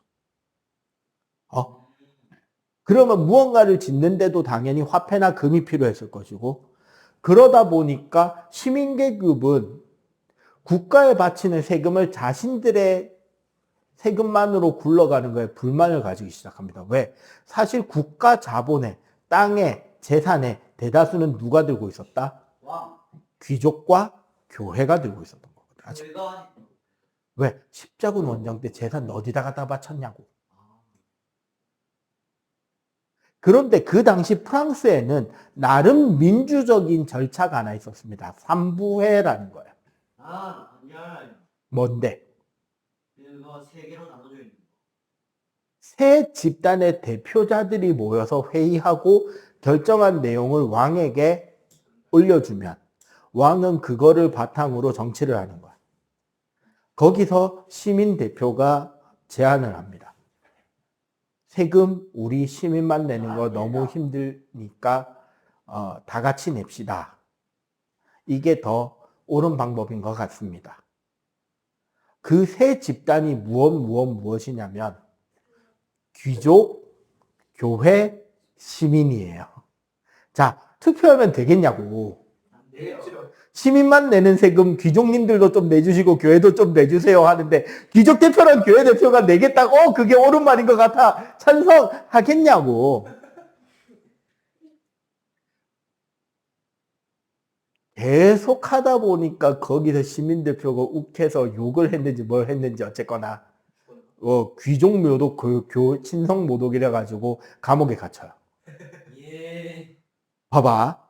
시민들 입장에서 봐봐. 우리의 대표가 우리만 너무 시민 내서 시민들만 더 부를 모으기 힘들고 가난하게 살고 힘들게 사는 게 힘드니까 귀족들한테도 세금 좀 낼 수 있게 차이가 나더라도 그렇게 한번 회의하고 오겠습니다. 간 양반이 감옥에 갇혔어. 우리 대표가 감옥에 갇힌 거야. 귀족들만 안 들었다고. 동등하다 해놓고. 물론 투표해서 졌죠. 그렇지만 동등하다 해놓고 그런 주장을 하는 시민들 입장에서 옳은 주장을 하는 시민 대표가 감옥에 갇혔고 면회도 안 된대. 그래갖고 그거에 대해서 항의를 했더니 감옥을 지키는 병사가 총을 쏴버리네. 네? 총이 있었네. 시위대들이 생각해봐. 감옥에 가서 우리 대표 풀어달라고 막 고래고래 소리 지르고 감옥으로 막 밀고 들어오려고 하니까 그걸 막기 위해서 무기를 쏴버린 거죠. 그러자 시민이 빡쳐가지고 감옥을 털어버립니다. 그게 바스티유 감옥의 습격이고 그로 인해서 만들어진 게 프랑스 대혁명이죠. 그리고 그 프랑스 대혁명의 잔재는 현 프랑스 국가인 라 마르세즈에 그대로 담겨 있습니다. 프랑스 국가 번역하면 살벌해요. 나가자 혁명의 동지들아. 국가 우리나라는 내국가잖아요. 동해물과 백두산 이렇게 가는 그런 거잖아. 근데 프랑스 국가에 가서는 나가자 혁명의 동지들아, 저 돼지 귀족들이 우리를 향해 총을 쏘려 한다. 저들을 때려 부수고 저들의 피로 우리의 땅을 적시자. 북한에서 할 것 같은 그런 건데. 이거 프랑스 국가입니다. 이거 보통 지네들이 부르는 게 1절만 부르는데 4절, 8절, 12절 이거 보면 살벌해요. 지금도 써요? 네, 그거 지금 국가입니다. 자, 어쨌거나 33종이나 원소를 발표를 합니다. 안타깝게도 이 중에 5개는 사실 원소가 아니에요. 근데 우리는 이해를 해야 됩니다. 이 양반 프랑스 혁명기 때 사람이에요. 그러니까 과학과 기술이 현대와 차이가 컸겠죠. 원소가 아닌 게 뭐였냐면 일단 산화물이 3가지가 있었어요. 그러니까 금속이 산소랑 결합해 있는 물질인데 그 당시 기술력으로 이 둘을 분해하지 못했어요. 산화 알루미늄 규소, 마그네슘. 그러니까 산화알루미늄, 산화규소, 산화마그네슘인데 딱 해놓고 산화규소가 석영이에요. 맞네. 산화알루미늄은 장석입니다. 오. 네, 산화마그네슘은 이제 사장석에 속하는 건데요. 그러니까 석영하고 장석까지는 분해를 해냈는데 그거를 더 세세하게 원소로 분리해내지는 못했던 거야. 기술력에 한계가 있으니까. 그러면 3개네요. 그럼 남은 2개가 뭐였냐?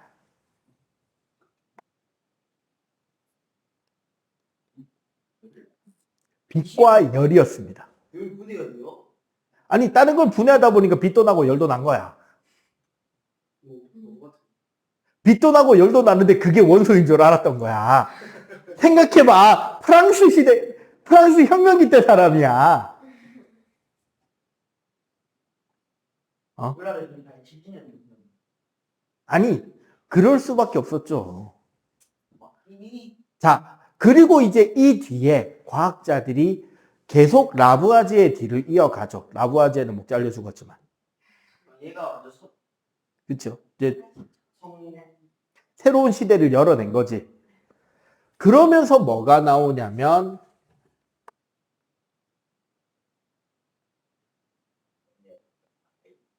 데베라이너라는 학자가 이거부터는 이제 여러분들 원래는 고등과학 가서 배웁니다. 새쌍원소라는 거를 발표해요. 성질이 비슷한 원소들이 3개씩 세트로 나오더라는 거야. 원소들이 계속 발견되다 보니까. 그런데 어떤 재밌는 특징이 나왔냐면 리튬하고 나트륨하고 칼륨처럼 성질이 매우 비슷한 원소들이 발견됐는데 얘네들을 무게순으로 정리하고 보니까 이 나트륨이 가지는 성질이 리튬과 칼륨의 중간쯤 되는데 성질이나 반응성만 중간이 아니라 실제 무게도 중간쯤 되는 거예요. 그러니까 이 나트륨이 성질과 무게의 평균값이 돼버리는 거야. 근데 이게 얘만 그런 게 아니라 다른 성질이 비슷한 원소들을 모으다 보니까 공통적으로 이렇게 3개씩 만들어지는 거예요. 마그네슘, 칼슘, 스트론튬, 염소, 브로민, 아이오딘 같이 3개씩 짝으로 묶이는 원소들이 계속 발견이 되기 시작하는 거지. 그리고 뉴렌즈라는 학자가 나옵니다. 네. 이 사람은 옥타브라는 이론을 발표해요. 네, 도레미파솔라시도죠. 라틴어로 옥타라는 건 숫자 8을 의미하는데 네, 8번째에 다시 도가 돌아오죠. 네, 그래서 문어가 옥토퍼스죠. 퍼스가 발이거든요. 말이라고요? 발. 옥토퍼스라고. 발이 몇 개? 8개. 네. UFC 링이 몇 각형? UFC 그 이종격 투기하는 그 경기장이 팔각형이에요. 그래서 그 링을 뭐라 부르게? 팔각형으로 부르죠. 옥타곤. 아, 옥타곤. 네, 그게 팔각형이라는 뜻이에요. 서울에 있는 유명한 그 나이트클럽 이름이 옥타곤인데 거기 무대가 팔각형이라죠 아마. 자, 이건 뭐냐면 원소를 질량 순서로 정리를 했더니 8번째에 비슷한 성질이 나타나더라는 거야. 리튬에서부터 세알렸더니 8번째가 나트륨이 됐다는 거죠. 실제로 지금 세알려보면 8개가 아니라 9개입니다. 아니, 좀. 왜 8개였냐면 이 당시에는 18쪽 원소, 주기율표 제일 오른편에 있는 애들이 발견이 안 됐어요. 헬륨, 네온, 아르곤 얘네들이 발견이 안 됐어요. 그러니까 리튬, 베릴륨, 붕소, 탄소, 질소, 산소, 플로린 8번째가 나트륨이 돼버리는 거야. 왜 발견이 안 됐냐면 이 역사적으로 봐야 돼요. 이 한 문장 때문이에요. 아니요. 18쪽은 분해를 통해서 찾은 원소가 아니거든요. 18쪽은 헬륨, 네온, 아르곤은 화학 반응을 하지 않는 원소입니다. 그 말은 다른 녀석들과 결합해서 존재하지 않아요. 애초에 원소의 원자 자체가 분자이고 그 자체가 물질인 애들이야. 애초에 구할 수가 없네. 그러니까 애초에 다른 걸 분해하는 과정에서 발견할 수가 없는 거야. 그렇지. 자, 분해되지 않아야 원소라는 말은 뭔가 물질을 분해해서 원소를 찾고 있었다는 소리라고. 맞네. 근데 이 18쪽 원소를 현재 어떻게 찾아야 되냐면요. 공기를 액체로 압축 냉각시킨 뒤에 천천히 온도를 끌어올리면 끓는 점 차이에 의해서 분리되겠죠. 우리 1단원에서 배웠잖아. 혼합물의 분리. 그 가운데서 극소량 나와요. 근데 문제는 이 전제 조건이 뭐야? 공기를 액체로 만들어야 되는데 영하 170도, 180도까지 떨궈야 돼요. 이제 프랑스 혁명 끝났어. 되겠냐고. 안 되겠지. 그래서 그 당시까지만 해도 발견이 되게 더뎠다. 나중에 찾아집니다. 근데 어쨌거나 이 두 명의 학자가 원소들 속에 일정한 규칙이 내재되어 있다라는 이야기를 하는 거예요. 비슷한 성질을 가지는 원소들이 일정한 질량 순서대로 나타나고 있고, 이 8번째 비슷한 원소가 나온다는 것은 7개의 원소가 규칙적인 마디를 이루고 있다라는 설명이 되는 거죠. 맞지?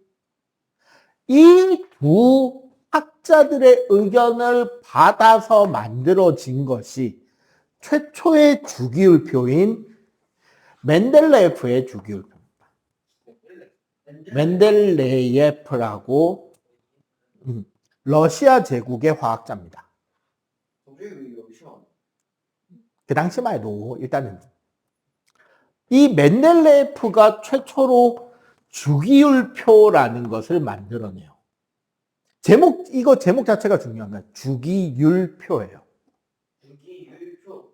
원소들의 성질이 주기적으로 일정한 간격으로 반복되는 규칙을 뭐로 만들었다? 표로 만들었던 거야. 비슷한 성질을 가지는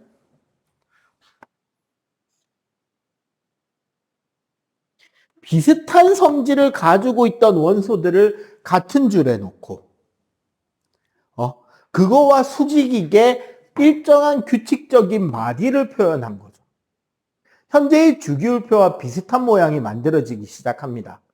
그리고 이 멘델레예프의 업적 중에 가장 중요한 것은요. 이 규칙성을 찾는 과정에서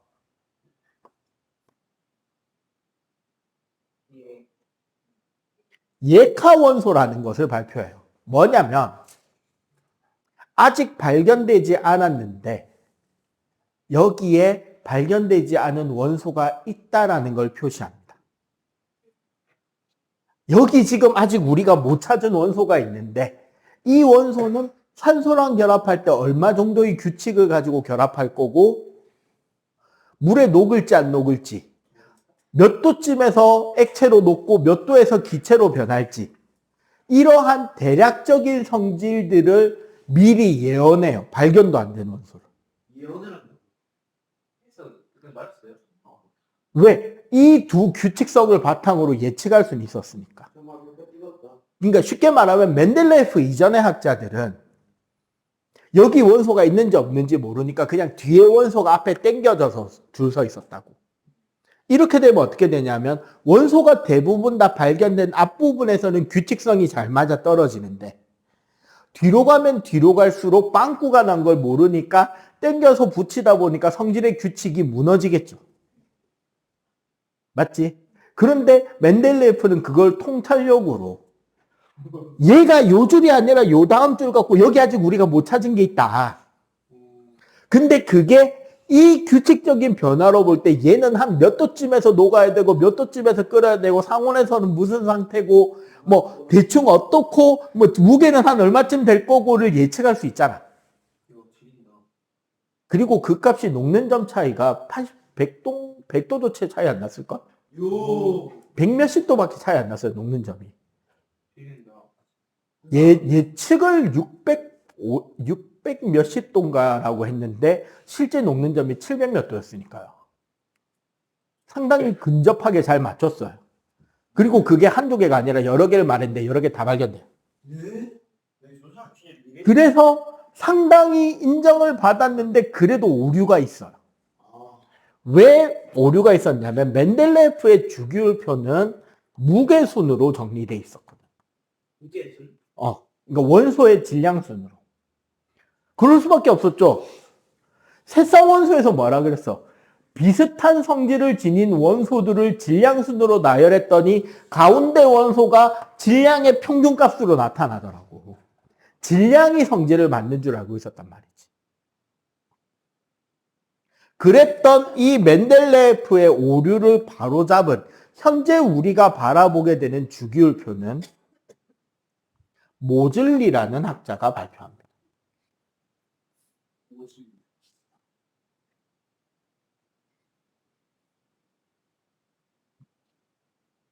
모즐리가 주기율표를 만들면서 새롭게 도입한 개념이 바로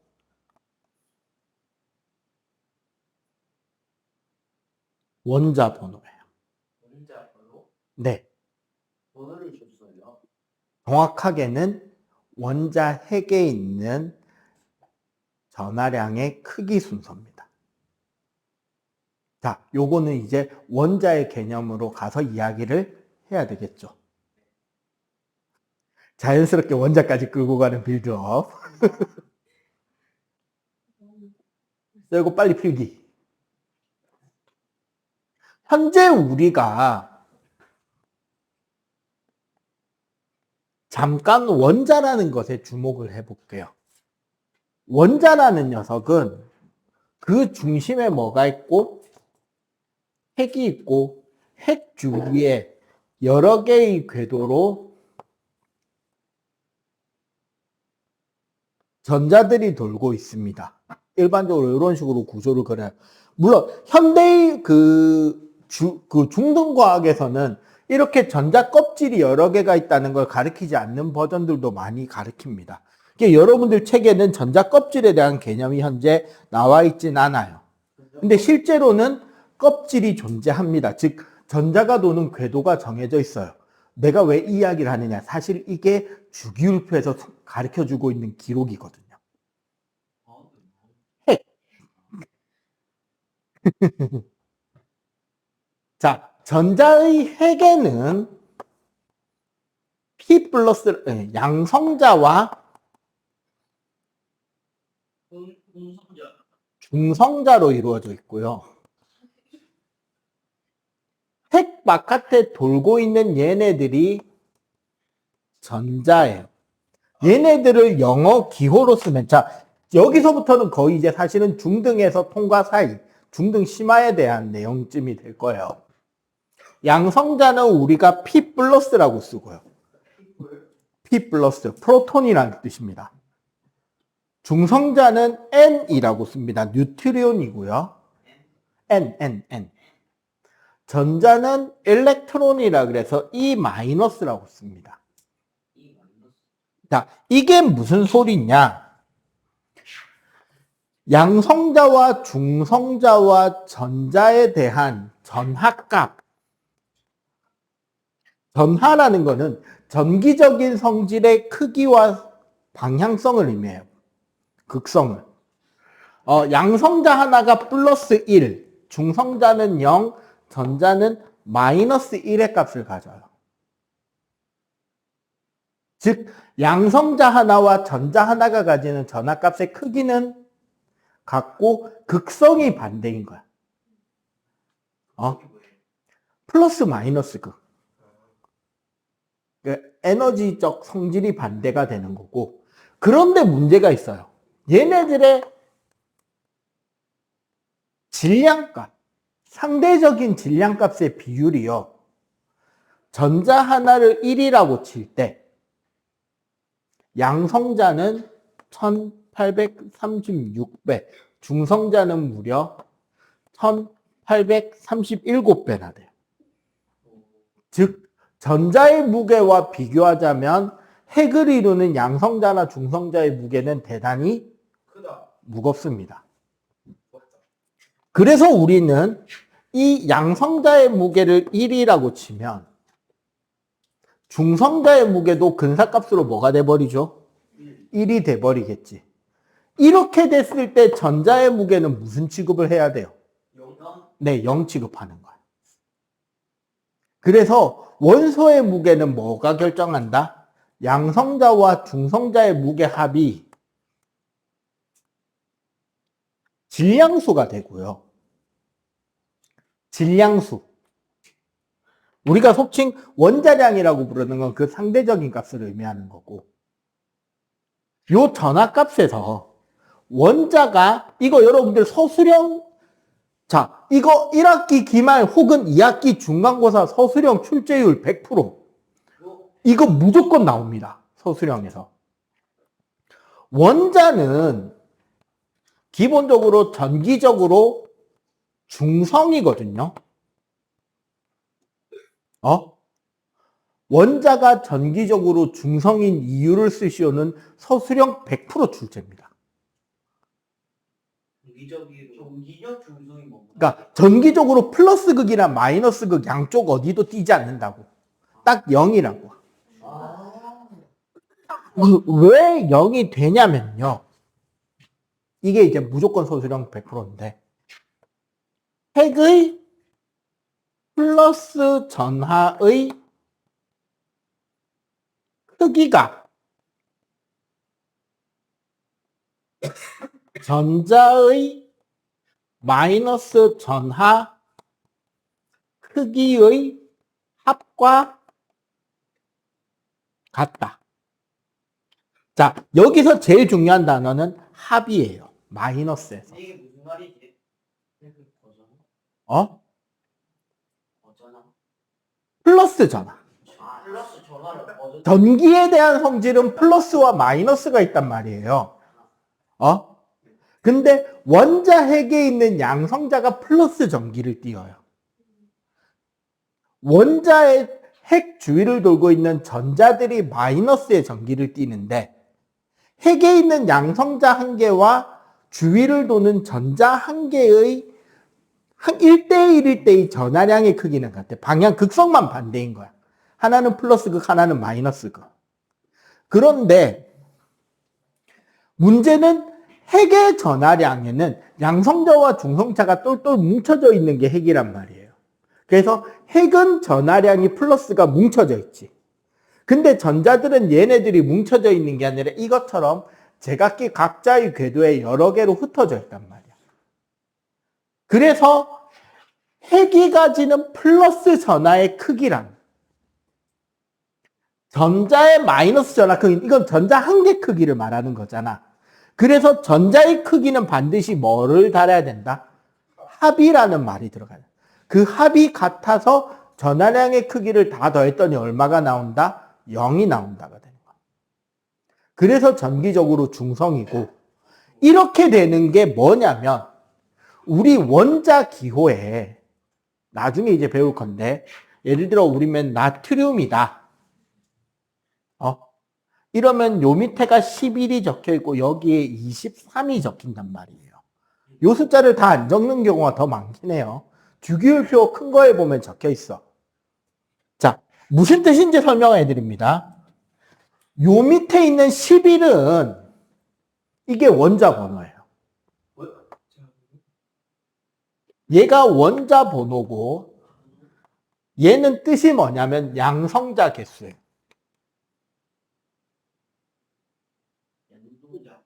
양성자가 11개 있다는 거야, 나트륨에는. 그리고 따라서 중성일 때, 중성인 원자일 때는 뭐이기도 하다? 주위를 돌고 있는 전자 개수이기도 한 거예요. 그러면 수소는 원자 번호가 1번이니까 핵의 전하량은 얼마다? 플러스 1이 되는 거고, 전자가 몇 개 돌고 있다? 1개 돌고 있는 거지. 그러면 나트륨은 원자 번호가 11번이니까 양성자가 몇 개다? 11개 들어있어서 플러스 11이 되고, 그러면 주위를 돌고 있는 전자도 몇 개다? 11개가 되는 거예요. 그런데, 그러면 요 위에 적혀 있는 이 23은 뭐냐? 네, 이게 질량수, 원자량인데, 이거는 양성자 개수, 중성자 개수 합한 거예요. 여기서부터 심화인 거야. 즉 11에 23짜리 나트륨은 양성자가 몇 개? 11개. 전자는 몇 개? 11개. 전자는 11개. 중성자 몇 개? 12개. 12개인 원소인 거야. 그리고 여기서 동위원소라는 개념이 나오는 거야. 동위원소? 동위원소. 동위원소? 동위. 동위. 내가 보는데 기가 좀 안 봐. 동위원소란 건 무슨 소리냐? 양성자나 전자의 수는 일치하는데 중성자 개수가 다른 원소예요. 근데 여기서 양성자랑 전자수가 일치하기 때문에 화학적 성질은 같아요. 화학 반응 똑같다고. 네, 화학 반응은 똑같아요. 대신에 뭐만 다르다? 질량의 차이가 나. 질량이 차이가 나니까 당연히 밀도도 차이가 나. 참고로 이 중성자가 다른 동위원소 중에 제일 유명한 원소 중에 하나가 트리튬입니다. 트리튬은 또 뭐? 그 스파이더맨 시리즈에서 보면 스파이더맨 2에서 보면은 닥터 옥토퍼스 그 로봇팔 달린 아저씨 그 아저씨가 이제 소니의 첫 스파이더맨 그 토비 스파이더맨 나오던 그 샘 레이미 감독의 스파이더맨 시리즈에서 인공태양 만들거든요. 그 인공태양을 만들기 위해서 그 스파이더맨의 친구 그린 고블린 아들한테 뺏어내는 물질이 트리튬이라는 원소인데 사실은 그거 삼중수소입니다. 핵융합할 때 필요한 거예요. 핵융합 반응이나 수소폭탄을 만들 때 필요한 원소가 삼중수소라는 거예요. 원래 자연계에 존재하진 않고 인간의 핵반응에서 추출할 수 있는 거거든요. 그 삼중수소. 수소는 수소인데 중성자 2개가 붙어서 질량이 3짜리인 수소를 말해요. 그 다음에 원자력 발전소 이런 거 이야기할 때 보면 경수로, 중수로 이런 말이 있거든요. 그게 뭐냐면 원자로 안에 그 중성자 속도 조절하는 시스템에서 일반적인 물을 쓰는 원자로가 경수로, 가벼운 물. 근데 만약에 똑같은 물인데 중수소, 중성자가 딸려있는 수소로 만들어진 물은 보통 물보다 밀도가 크겠죠. 분자 하나하나의 질량이 더 클 거 아니야. 중성자 수가 많으니까. 그런 물을 가지고 냉각을 시키는 원자로를 중수로라 그래요. 시스템이 좀 다른 거야. 그리고 아마 여러분들이 동위원소에 대해서 가장 많이 들어보는 건 뭐냐면 우리 유물이나 역사 유물이나 옛날 지층의 나이 같은 거 할 때 보면 탄소 연대 동위원소 측정이라는 걸 해요. 탄소 연대 측정법. 이게 뭐냐면 탄소 원자가 원래는 6에 12짜리거든요. 일반적인 탄소는. 6에 12짜리. 원자 번호 6번에 질량수 12짜리. 아, 66. 그치, 666이 되는 거죠, 그러면. 양성자 6개, 중성자 6개, 전자 6개. 그런데 양성자 6개, 중성자 8개, 전자 6개짜리 686 탄소도 있습니다. 이게 동위원소 탄소예요. 14탄소. 시간이 지나면 이 14탄소의 양이 줄어들고 12탄소의 양이 늘어나거든요. 이런 변화 반응이 일어나는데 이게 양이 반씩 줄어가는 그 리듬이 똑같아요. 이걸 반감기라 그래. 반감기?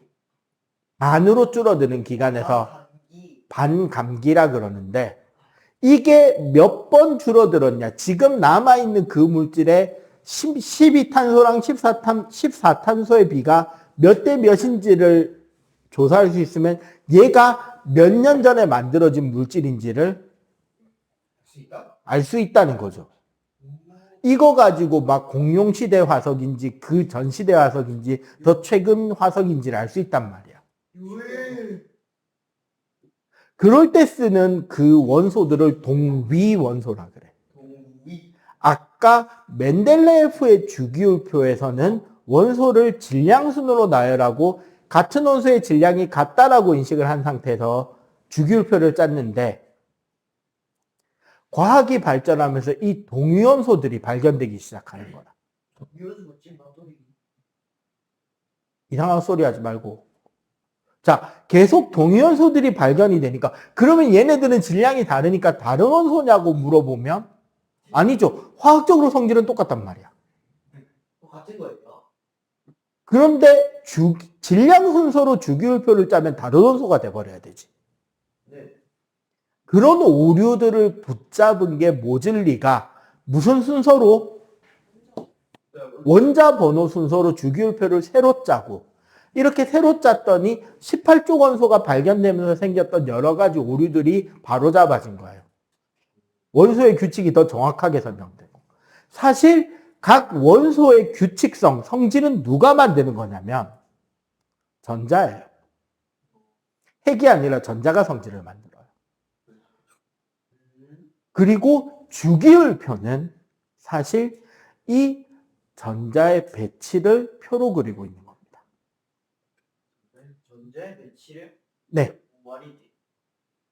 지금부터 설명을 하겠죠. 여기까지 요거 빨리 필기해 봐봐. 지금 한 10분 조금 안 되게 남았는데 주기율표 1번부터 20번까지 솔직하게 118번까지 쓸 일 없어요. 여러분들 수능 칠 때까지도. 20번까지만 하면 되거든요. 그 20번까지에 나오는 규칙성을 풀어서 설명해 드리고 오늘 마치면 딱 맞을 것 같아요.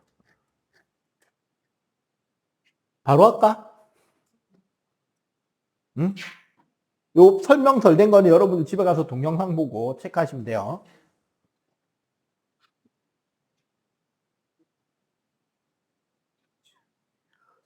(1번부터) (20번까지) 주기율표를 적어보면 이렇게 됩니다.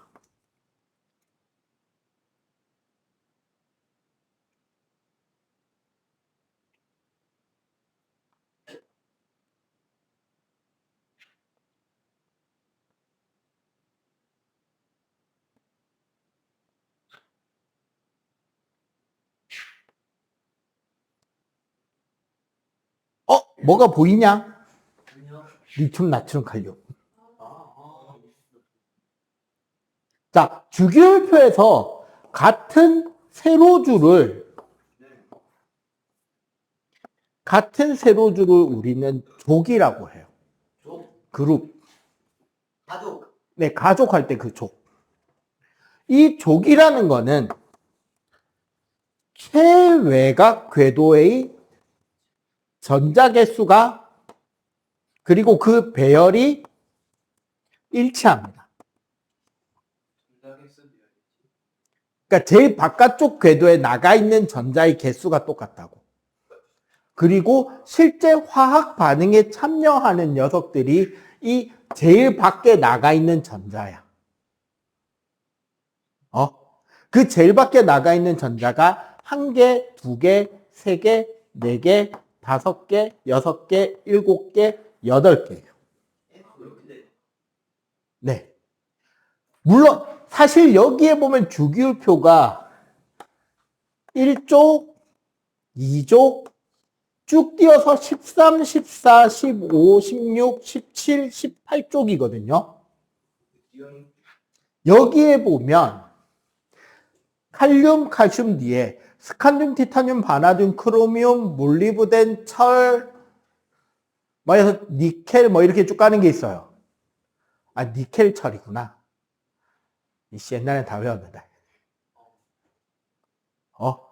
걔네들은 전자 배치가 조금 다른 규칙을 띈단 말이에요.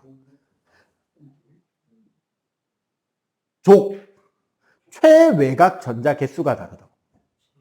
자, 같은 가로줄을 주기라 그러는데 이 주기가 상징하는 거는 전자 껍질 수의 변화입니다. 간단하게 말해서 수소랑 헬륨은 껍질이 한 개에 전자가 하나, 2개인 거야.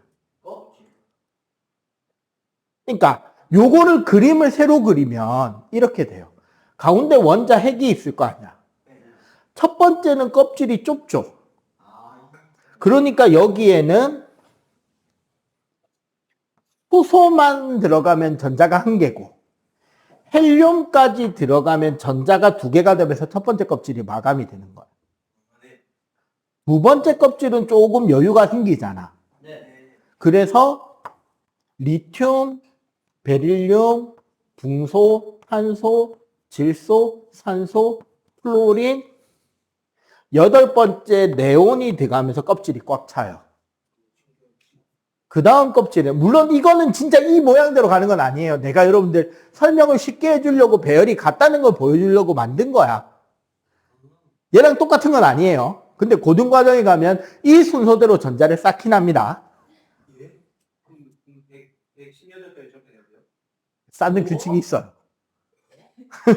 그래서 1번부터 20번까지만 가르치는 거라고 그리기 귀찮아서. 나트륨, 마그네슘, 알루미늄, 규소, 인, 황, 염소, 아르곤이 딱 되면서 마감이 돼. 아르곤, 네, AR입니다. 그리고 그 다음 껍질에 여기에 칼륨이 들어갈 거고 여기 칼슘이 들어갈 거란 말이야. 그 다음에 스칸듐, 티타늄, 바나듐은 4번째 껍질이 아니라 3번째 껍질의 사이사이에 전자가 더 들어가기 때문에 10개를 빼요.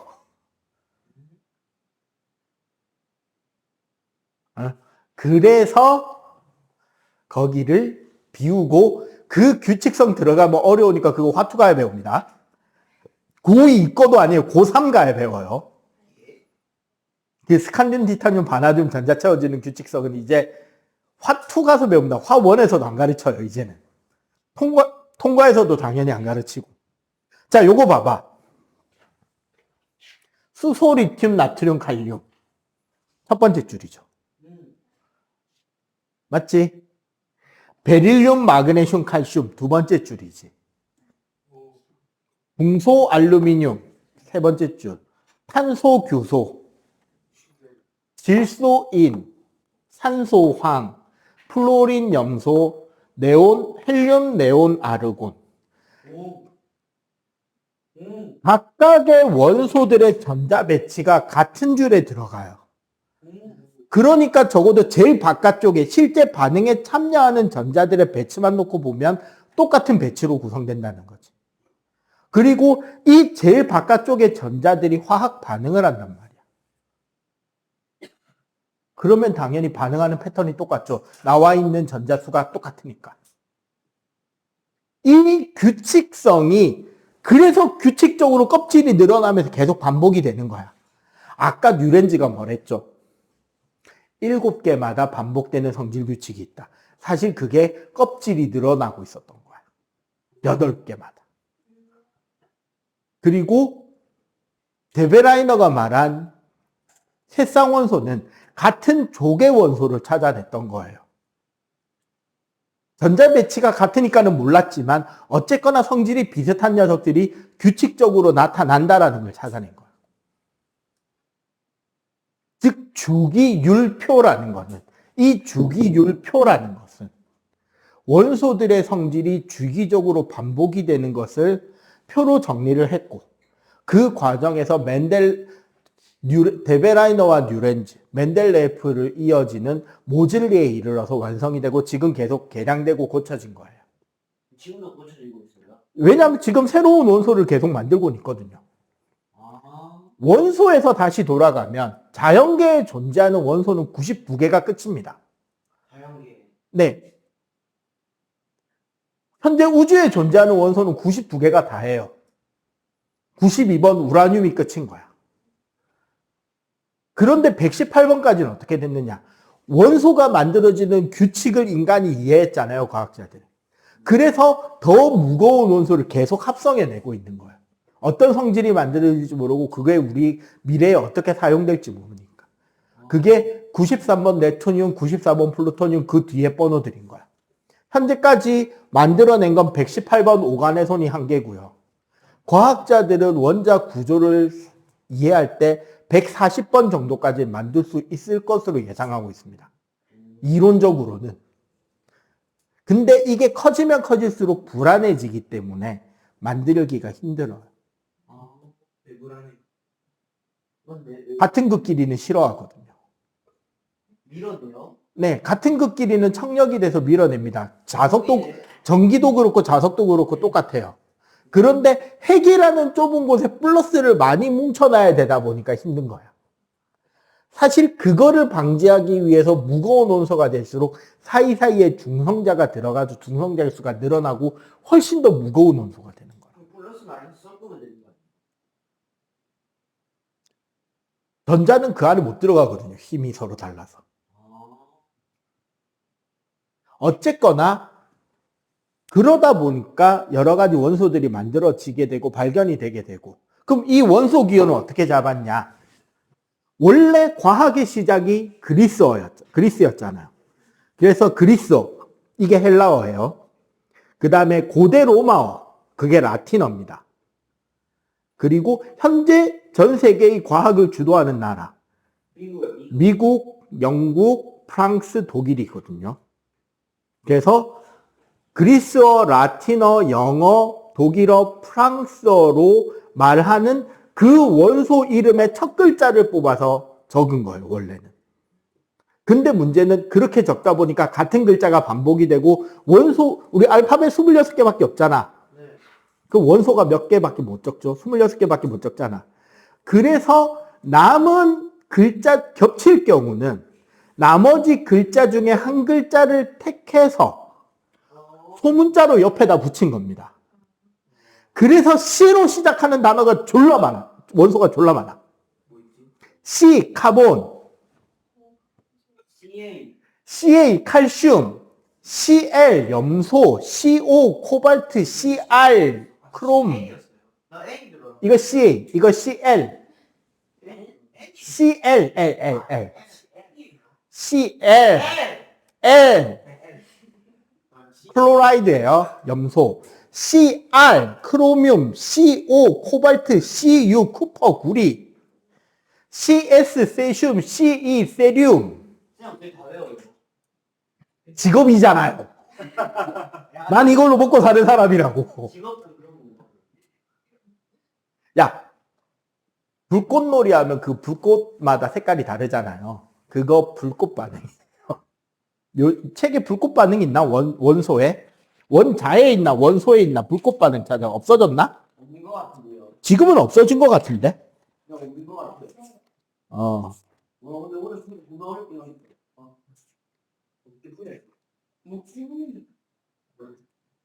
자, 그래서 원소조까지는 아직 이야기 다 안 했습니다. 원자 기본 개념까지만 이야기했고 1쪽 원소, 18쪽 원소 이거는 이야기를 아직 안 했어요. 그래서 일단 오늘은 문제를 풀지 말고요. 일주일 동안은 여러분들 뭐만 좀 해주면 좋겠냐면 140쪽이랑 143쪽 네. 그리고 요걸 좀 외워야 되니까 145쪽까지만 요거 쓰고 외우시는데 테스트는 1번부터 20번까지만 좀 할게요. 다른 원소는 내가 여러분들한테 크게 기대 안 해요. 그냥 보이면 그때그때 쓰면 돼, 사실.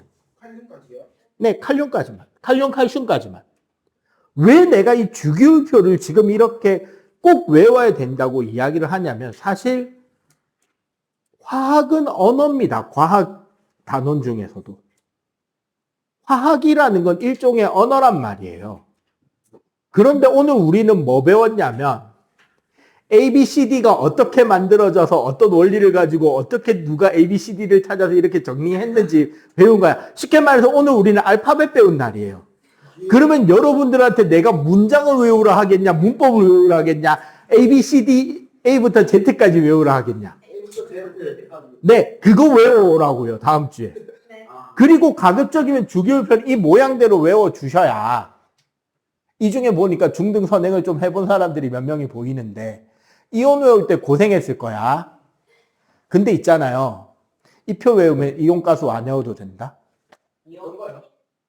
플러스 1, 플러스 2, 마이너스 1, 마이너스 2. 그리고 거기에 질산, 황산, 탄산 이런 것들 왜 마이너스 1이고 마이너스 2인지도 이 표로 설명 다 돼요. 그래서 얘가 중요한 거야. 내가 옛날에 대학교 군대 갔다 와서 다시 공부 시작할 때 주기율표 외우고 시작한 이유가 그거고. 그래서 제발 이 모양대로 외우라고. 알겠지? 집에 정말 10시입니다. 끝. 요 모양